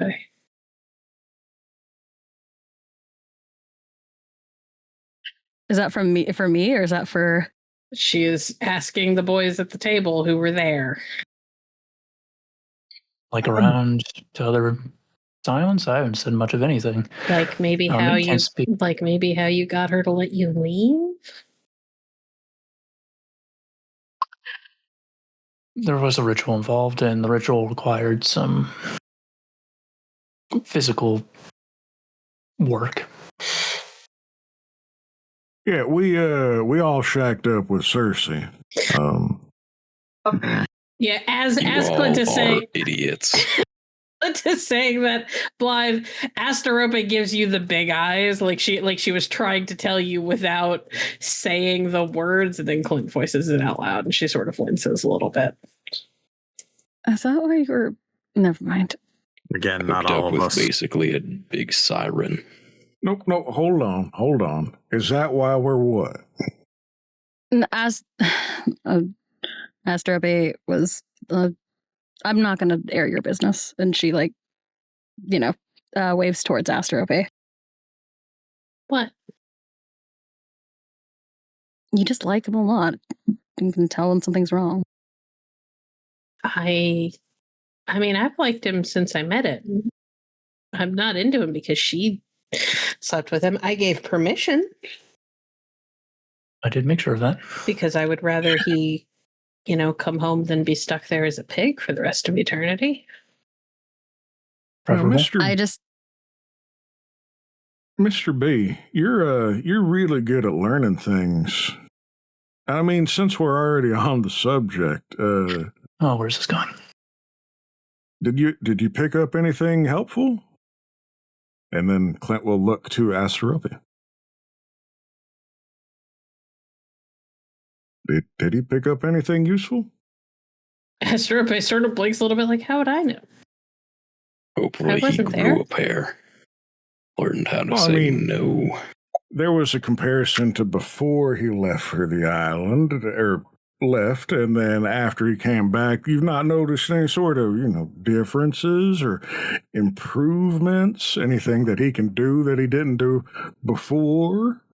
Why are we on this topic? Are you asking if she made him a better lay? I mean, kinda, yeah. No, he was always amazing. I'm going to say that Oliver, in the middle, that was trying to take a drink of water, and it just goes projectile. I knew it. This kind of brain, whenever you give it the option to learn about the body and how it works, he's going to figure out the good things, and Clint will reach out and pat him on the shoulder. And because Greek and also because Dryad, so they really don't have any shame at all. Asterope just sort of nods a little bit. Studious guys are really they make sure they know what they're doing. And she looks at Andre, don't you? And sort of nods. Okay. I mean, You yeah, don't honestly. need to stay on this. There is no reason to be embarrassed. It's good. Do you have any idea statistically how few men out there know how to, I haven't had the chance to look it up. I mean, Should. Dryads talk. Well, I don't necessarily mean around Dryads. I just mean women and men in general. A lot of men are completely clueless and just women just sort of fake it to get it over with. And we've never had that problem with you. Well, I want to make sure we both have a good time. Okay, never mind. We're not talking about this anymore. You've All right, what really are we got to work talking on your about prude then? impulse, babe. Okay. May I say, I am glad you all had fun on your adventures. Fun is a stretch. They There were was some almost stressing. they were almost drowned. So There was a storm, yeah.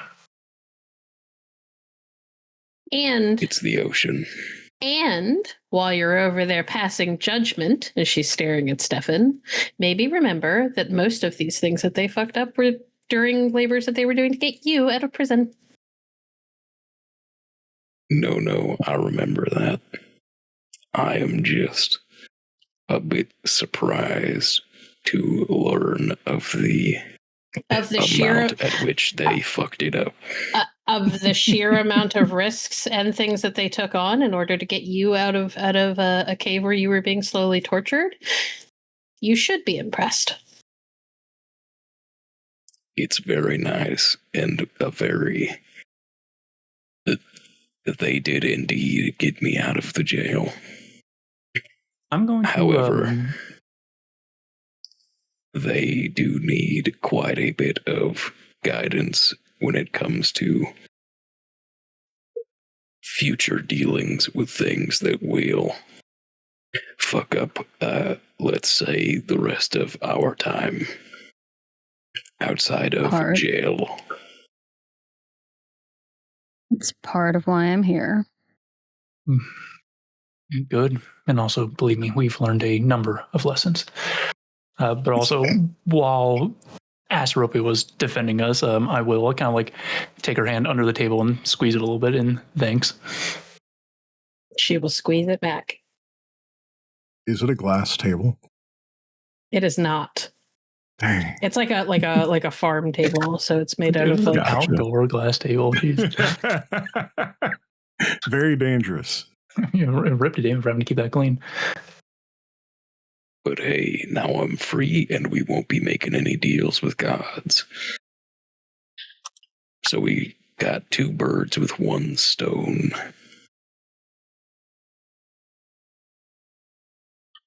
Sounds good to me. Right. And if you fuck up, you drop dead, so don't fuck up. Didn't plan to. Either way, it's not my problem. Right. Is there anything else I'm forgetting as we get caught up here? I mean, there's the questions that we could pose to you, like what were you getting up to before you came and, or did you get assigned to us, or did you just, why are you here? Damon asked for a favor. And like I said, you really need help getting around, and you've run out a lot of goodwill. He does not help. Gotcha. I was more just curious on the who sent you kind of thing, because that seems to be a common thread for us. We get sent from place to place, task to task. My dad is not unhappy that I'm here. Your dad is not unhappy that you're here. Is he? double negative is a positive. Okay. Thank you, okay, Melly. so he That was is not happy. that was not Melly. That was Ian. I may not have done the right amount of nasal tone. Sorry. So he's happy you're here. He knows that you're here. The Ace here in general are not particularly fond of everything, how everything shook out. And I mean, you've heard our great and terrible fuck ups. Do you have any that you can share so that we don't feel like, we're the only ones? And at that, all of the dryads in the room, or all of the dryads at the table, sort of glance meaningfully at each other and reach for a drink to take a long drink. Seriously? No subtlety whatsoever. Something deeply wrong with all of you. But also, like, you know from the years since it's happened, they all feel a little bit guilty about like all that whole situation and how it has affected your original band? Damn, it's only been a year? No, years. Oh, yeah. I was part of Damon's band when we went looking for the apples of the Hesperides, and may have stolen every dryad you see here out of Harris Garden. You what? And Clint looks around. Oh, I Human was under the impression trafficking they is quite decided to the come. charge. I mean, we wanted well, Shit. you hear from Master Obey that we wanted to come, but like we weren't supposed to leave. I mean, who doesn't want to come? Of course, that makes sense. Okay, but Clint. God damn it, Clint. here? I maintain that all I did was keep the portal open for, a while. Maybe longer than the amount of time it would take for a couple scions to run through. Good job. Oh, I then. like you, Blythe. I like you a lot. Thank you. We're not alone in being fuck ups. We've all made poor Oh, decisions. no. Excellent. Oh, no. Hold on. Wait, what? Let me be so fucking clear. I know what fate bonds look like, and I am not as tangled up as you fuckers. I'm not tangled up. I mean, I might be a little bound. At that, Look at Clint so politely. At that, everybody hears a sound that sounds a little bit like Ian is choking.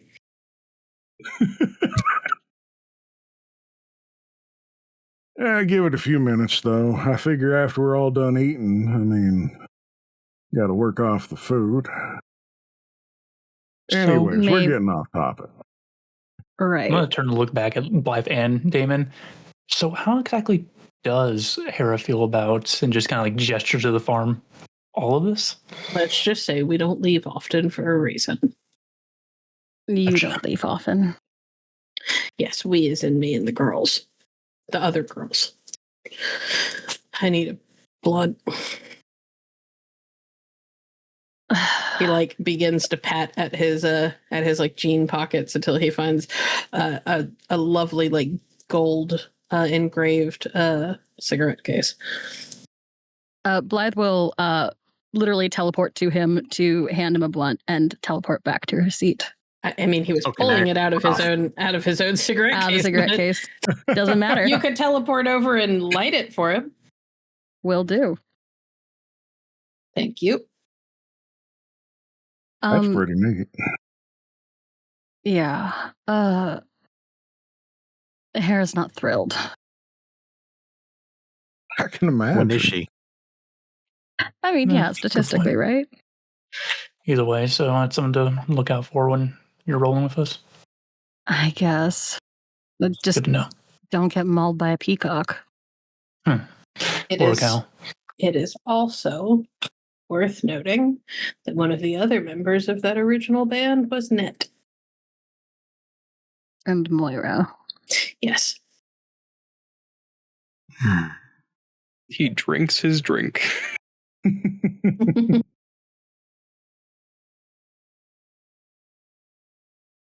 Well, So, yeah. I'm glad to hear it. Honestly, I mean, sure, it's gonna maybe be a problem that we have to deal with later, but it does at least let us connect on a more, well, I guess it's not a human level anymore. It's a scion level. Demigodly level. I like the sound of that. I am pretty fucking good about keeping my nose out of any kind of fate bond, but the Dryads seemed like they really didn't want to be there anymore, so. And that chair looked like it really should have gotten punched to pieces, but here we are. Why did you punch the chair? Look, I was trying to break it apart because it looked like a big, bad, evil chair. I don't like really big, should've bad, stopped evil him. chairs. He I really should have. stopped him. Okay. I guess from where I'm standing, punch doesn't feel like the appropriate verb for chair.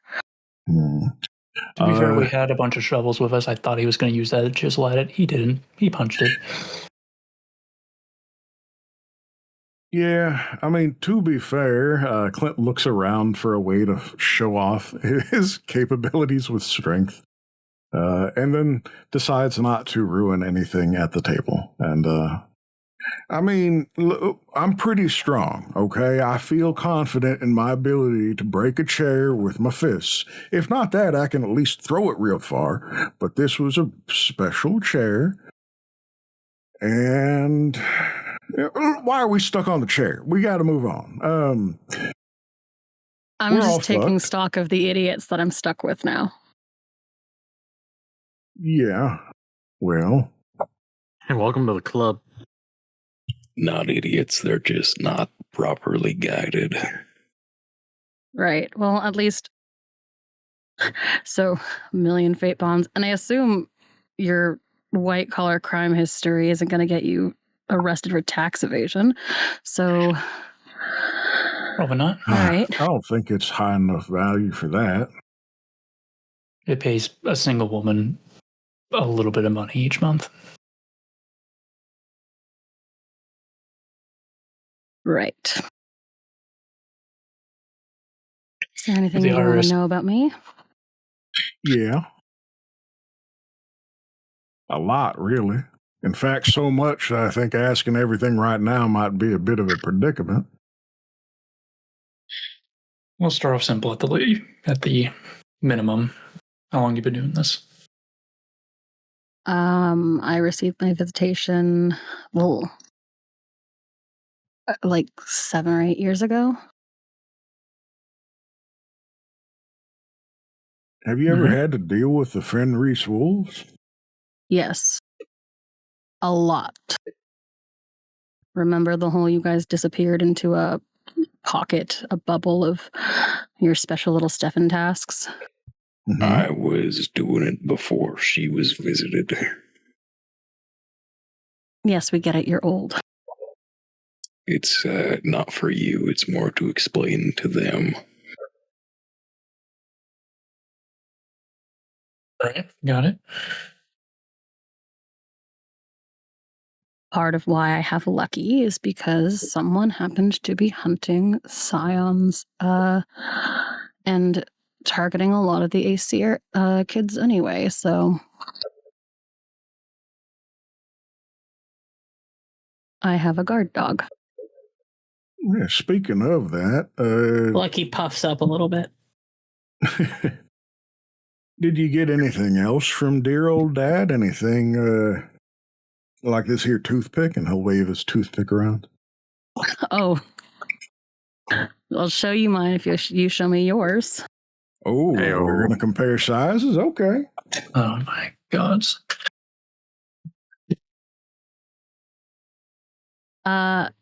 Fine. Gesture of goodwill before luck. Actually, even better. Lucky fetch, and she'll let Lucky sniff around and see what the guys have on them. What I power have to is roll this? for this, don't I? Yeah, it's his sense magic. It's his enhanced senses magic.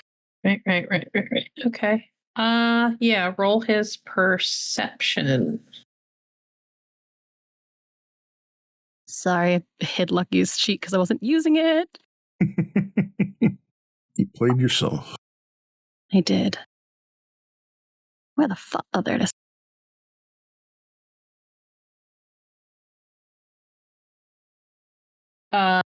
Lucky begins to circle the table.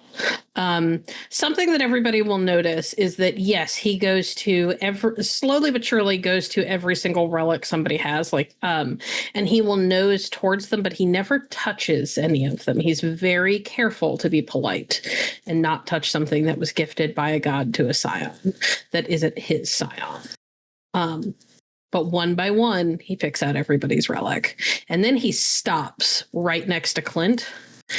And he is staring at the phone and sticking out of Clint's pocket.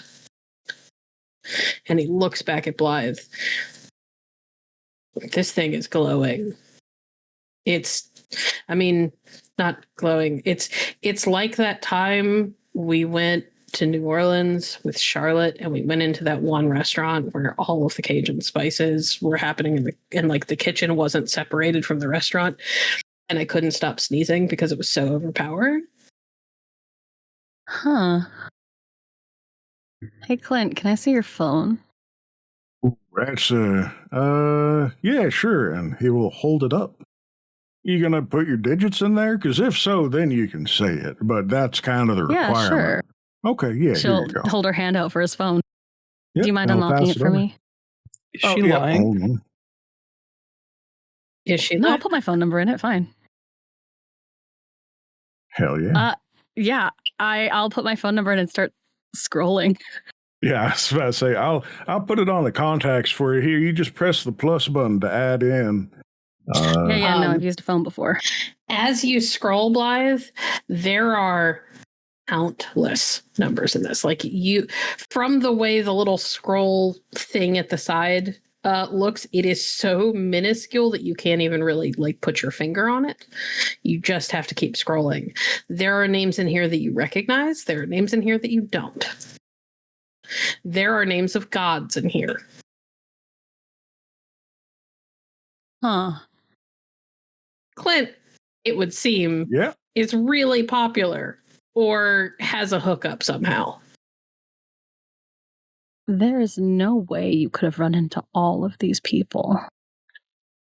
I mean, a time or two. Sometimes they'll pass me along like contact information to get a hold of other people. So some people I haven't had a chance to personally meet and get a picture of, but most of them in there, yeah, I've talked to them. I give them a call every once in a while. Did you fix the number for Demeter instead of Lord Hades? Yes, I did do that one. I had to fix that one, yeah.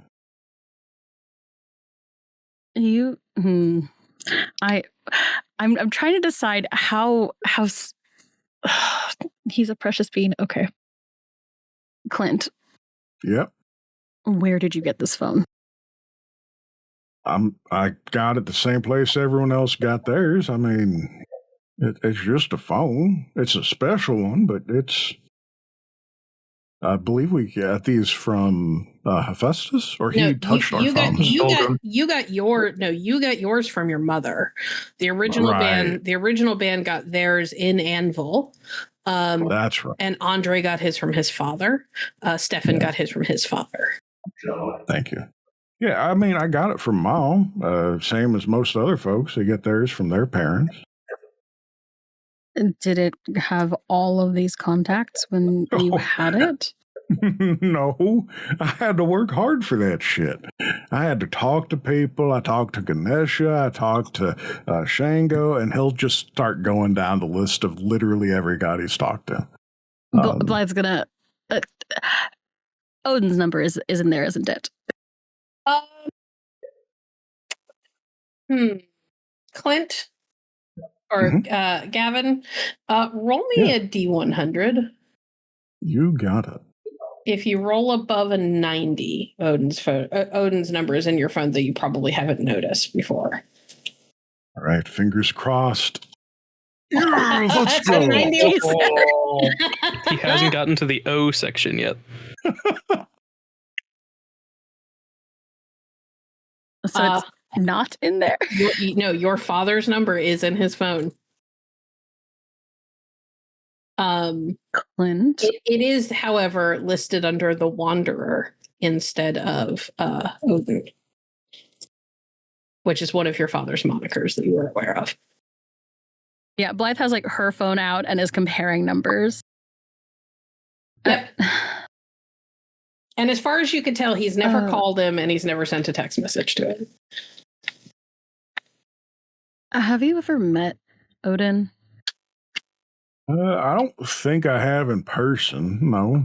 No, I've heard about him a lot. You are aware that he and your mother have a little bit of a rivalry going. And you know that every time they're in the same place, Odin challenges your mother to a drinking contest. Have I been around when that happens? Not in the room, but like Okay. you've been like in places like in the vicinity. Yeah. Never had the chance to meet Odin directly, always like tangentially there kind of thing, right? Pretty much. Cool. Yeah. So yeah, I never met him personally, but we're always like, you know, he goes this way, I go that way. We never really say hi at parties, but I've seen him. Yeah. So how do you have my dad's number? I probably got it off of one of his siblings. That's usually how it goes. Or is that thing with the Baron? Could have been that thing with the Baron. So I had a good time, Baron Samedi. We had a couple of drinks. He hooked me up. I think I met his wife. God, what did happen? Now that you think about it, you don't remember most of it. You remember the part. Just furrows his brow. You remember the part where you agreed to have a drink with the Baron, and you don't remember much after that. Yeah. You do remember meeting his wife, like vaguely. You know that you met her and that you really liked her.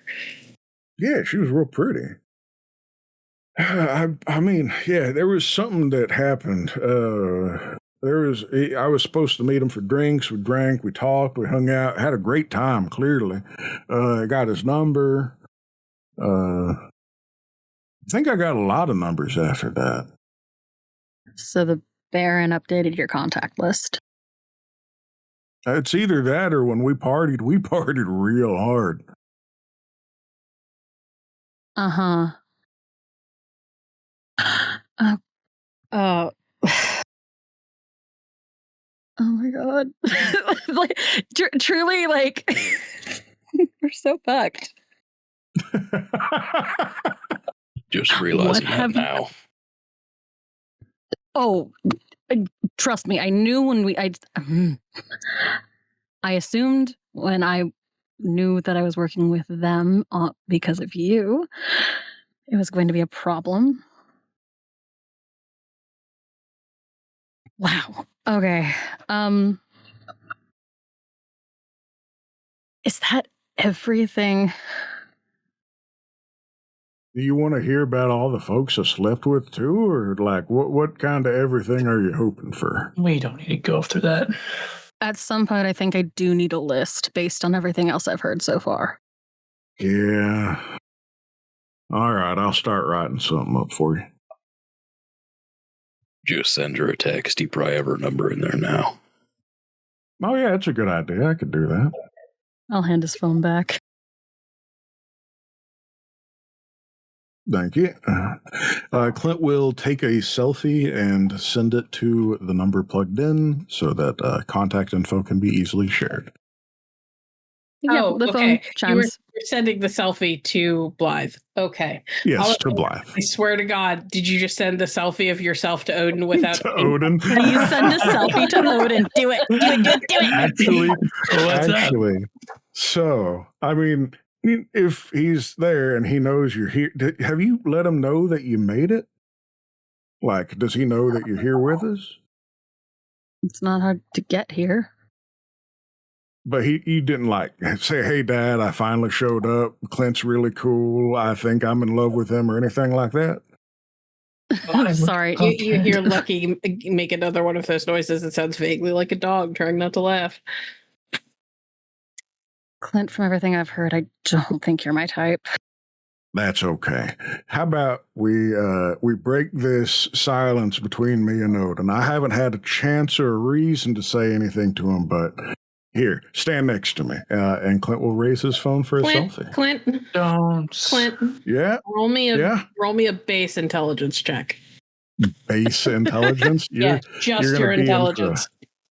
How about a natural one? I would like to give a luck point to Clint. You go in. I would like to give a luck point to Clint. Oh, no. He's re-rolling it. I got a luck point to spend. Go ahead. You have the thing where you could give hero points to other people, right? Yep. I have multiple spells that let me do luck control. Okay. Clint, you can, if you would like to, re-roll that intelligence check. Oh. Oh, I don't know if I want to. If you don't want to, you So do not bad. have to. Okay, I'm going to take the one in hopes that it will be funny for the story later.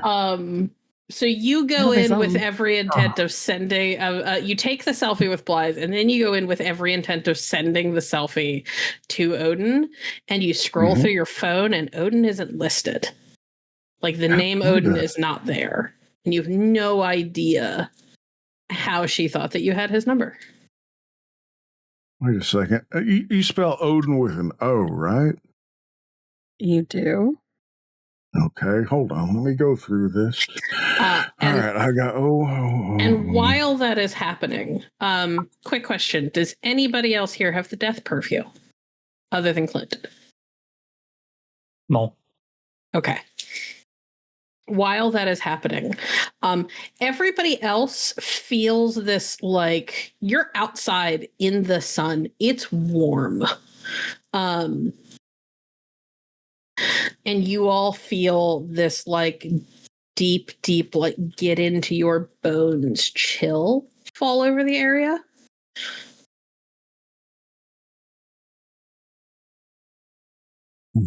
Clint, roll me a I know perception this check, feeling? please. Okay.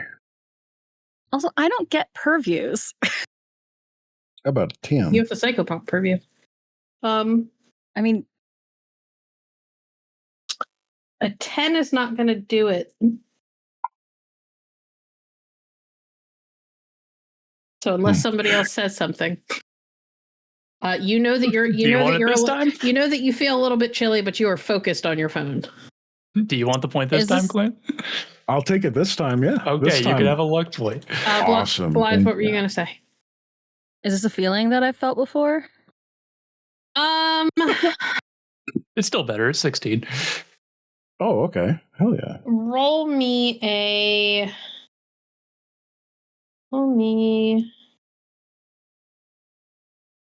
You don't have eidetic, do you? And I do not. Roll me an insight check. Ugh. Oh, okay. Well, a 20 take it work. The last time you felt like this, you know that you were in the presence of something or someone that was dead. Huh. Not half dead, right? No, dead. Clint, did you re-roll? I did. I got a 16 total.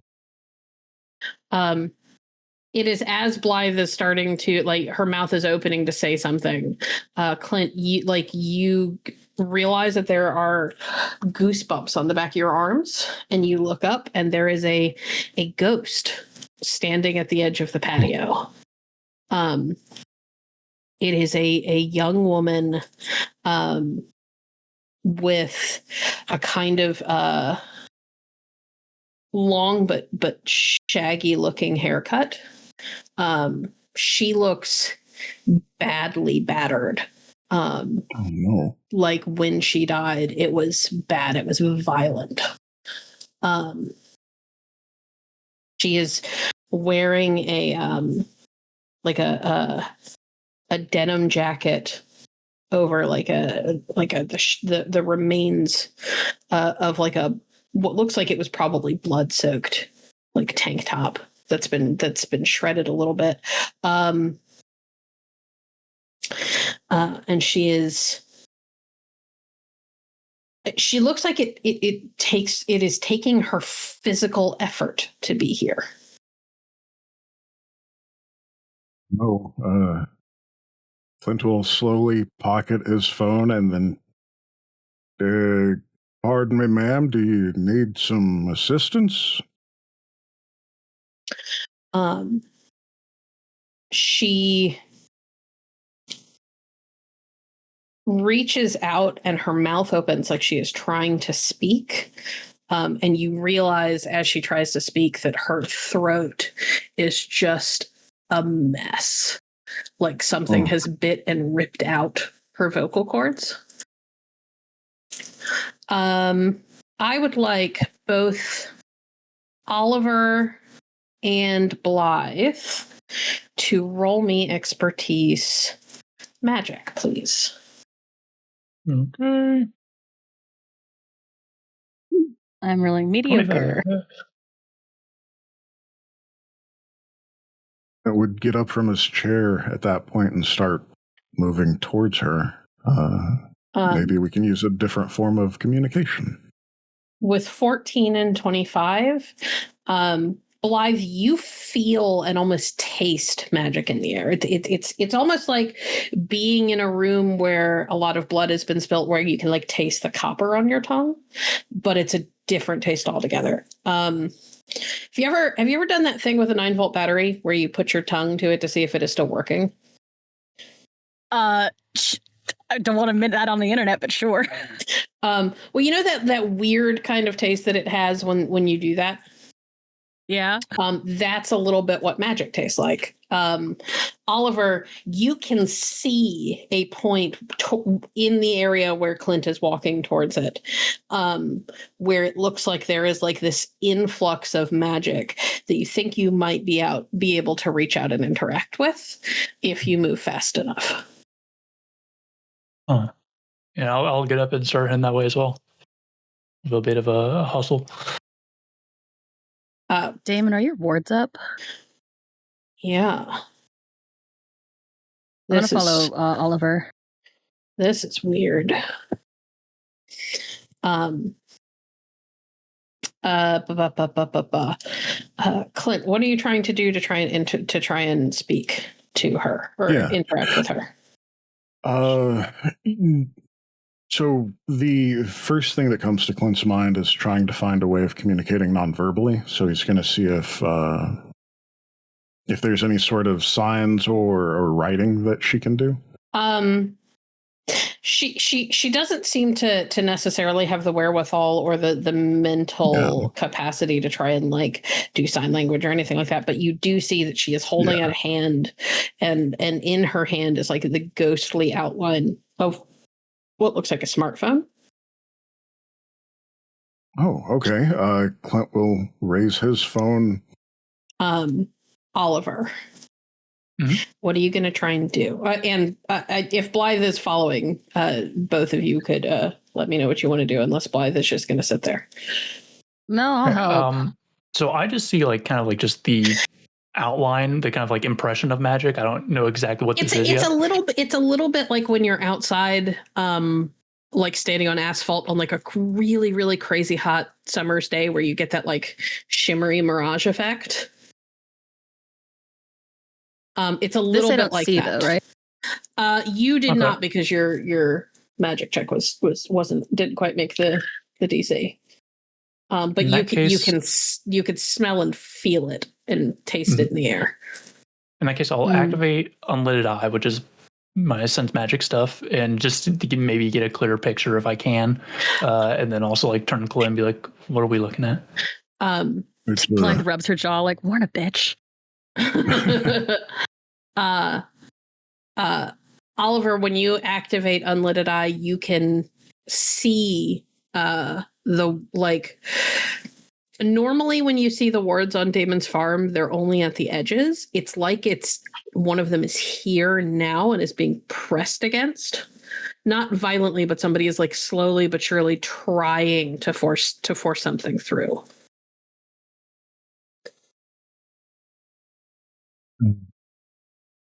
It's going to be okay, ma'am. We'll figure this out. Which you hear from Clint.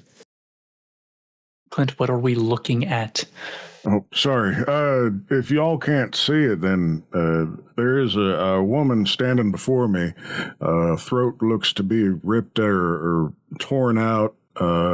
Cell phone of some sort in her hand. That'd be a ghost. Sorry. Grab the phone if you can. Okay. And Clint will reach out to try and touch the phone. Do you have anything that allows you to physically interact with incorporeal beings? I don't think so. I've only got the ability to have like conversations or post-cognition, so I can understand what happened. That's the best bet I've got. If she's got a phone, can she type on the screen? Or could we add myself or her to my contact list? Trying to think of how to describe this. Yeah. You can see where Oliver is looking. Oliver is staring directly at where her hand is holding the phone. It's you would think he could see it if he hadn't basically confirmed that he can't. Right.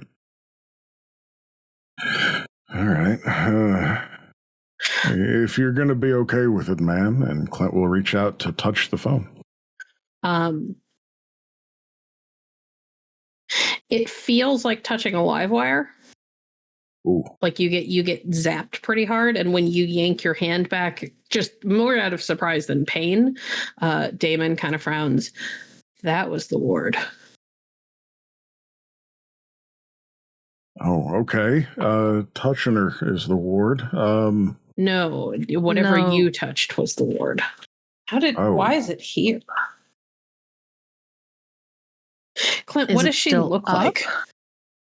And Clint will re-describe her. She's got kind of hair tangled loose down, throat torn out, hand holding cell phone. What's she wearing? What is she wearing? She is wearing jean jacket. Yeah, denim jacket. Jean jacket. Yeah, denim jacket. Blythe? Yes. Roll me a... How long is her hair? Roll me a...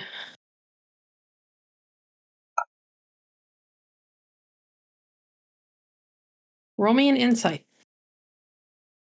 I'm so bad at this. You're really not. Up.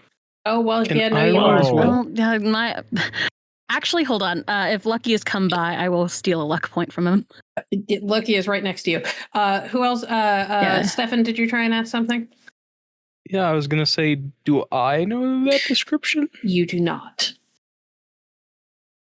I give Lucky a scritch for his bestow luck quirk ability. Okay. Reroll. I'll roll that again. God. Oh, no, that's really good. That's a 24. 24. Oh, 24. There we go. Yeah, add 10 if it's... Blythe, you know of, like, you've seen plenty of people in denim jackets, but there is one scion in particular that you know wore a denim jacket that she never took off. It was always covered in patches. Everything from like old band patches to patches that look like they belong on biker cuts. It was just covered in them. She is a scion of, looking at my notes. Sorry.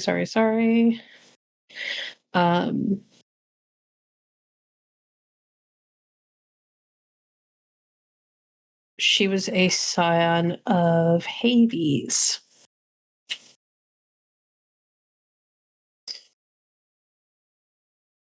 Actually, Andre, you probably would recognize the description too. Now that I think about it, I'm not going to make you roll. You've got big brains. Do you have a name? I don't know that you would know her name, but Andre would know her name as Lyra. Is that Say that again, Andre. He was just saying her name, Lyra. And her eyes go a little wide, and she nods at Clint, and then points at Andre and nods again. Yeah, that seems to be her name, Lyra. I'm Clint, and he'll make brief introductions, even though they can't see her. She looks a little frustrated, and she like waves her hand at you, Clint, and then points at the phone, and then points at like the air in front of her hand that's holding the phone, and tries to push against it again. Oh, okay, yeah. Clint will raise his phone up and kind of do like the touching backs kind of thing. I think that's how you could pass contact information. No, she's shaking her head, and she's like physically, it's like she's trying to push the phone against like a barrier. I think she's having a hard time reaching us because you said wards. Damon, do you mind for just a second? Shit. Yeah.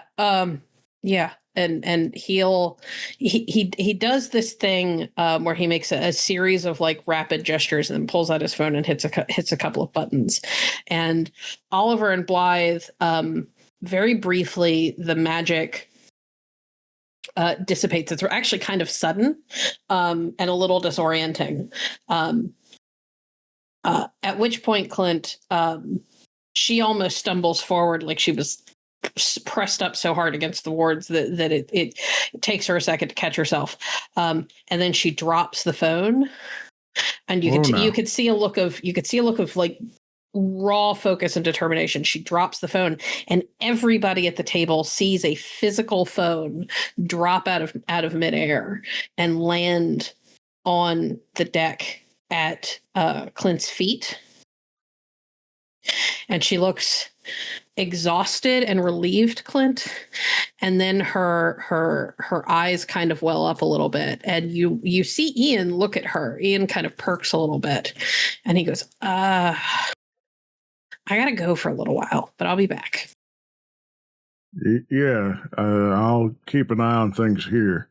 And you see Ian kind of fly over to her, and everybody sees him almost perch in midair like he's sitting on something. Clint, you can see that he has landed on her shoulder. And after a moment, she kind of flickers and dissipates, and then he flies away. You know that he is helping to get her to her appropriate underworld. It's not really his job to ferry Greek scions, but she's clearly here when she wasn't supposed to be, so her ride isn't going to pick her up. Right. Goodness. Good job, Ian. He'll say as he flies away and then kind of scoop up the phone.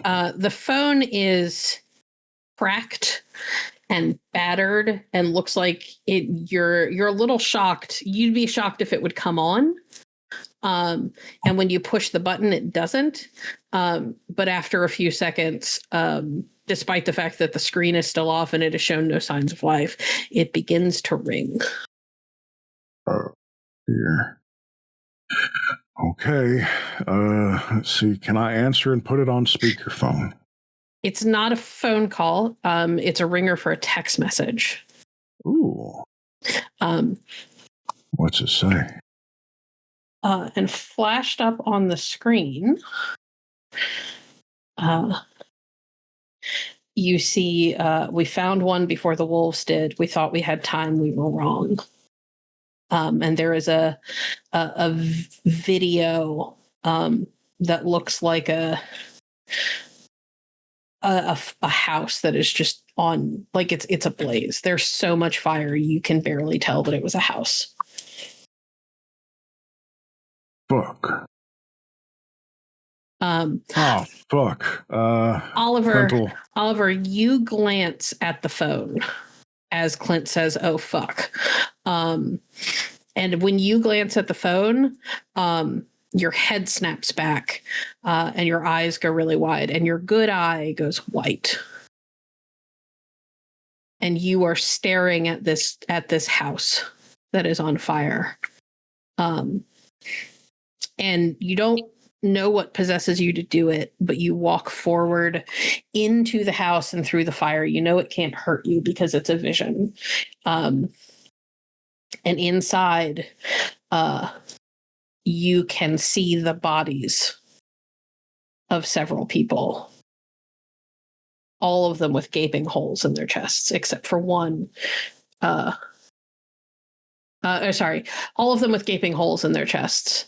And then you take a step and you're no longer in the house. You are out in like these woods that are behind the house, and you see a young woman with her throat ripped out. But there's no hole in her chest. It's like she got away before the wolves could get to her. And I'm just going to give you that. You've seen enough of what these wolves do to know that if the hearts are missing, there's only one thing that could do it. Walking up, does it seem like she can, or like she's like dead at this point, right? She's dead. You were looking down at her body. Weirdly, there's not a phone on her. Huh. And then the phone in Clint's hand goes black again. Another message pops up from an unlisted number. Clint, it says Garm sends his regards in really big letters. Who the fuck is Garm? And then it goes away and it goes back to that photo. Blythe. Or no, not Blythe. Yeah. Steffan. Yes. Sorry, You Blythe. don't have to No, explain. you're I know good. exactly what. No.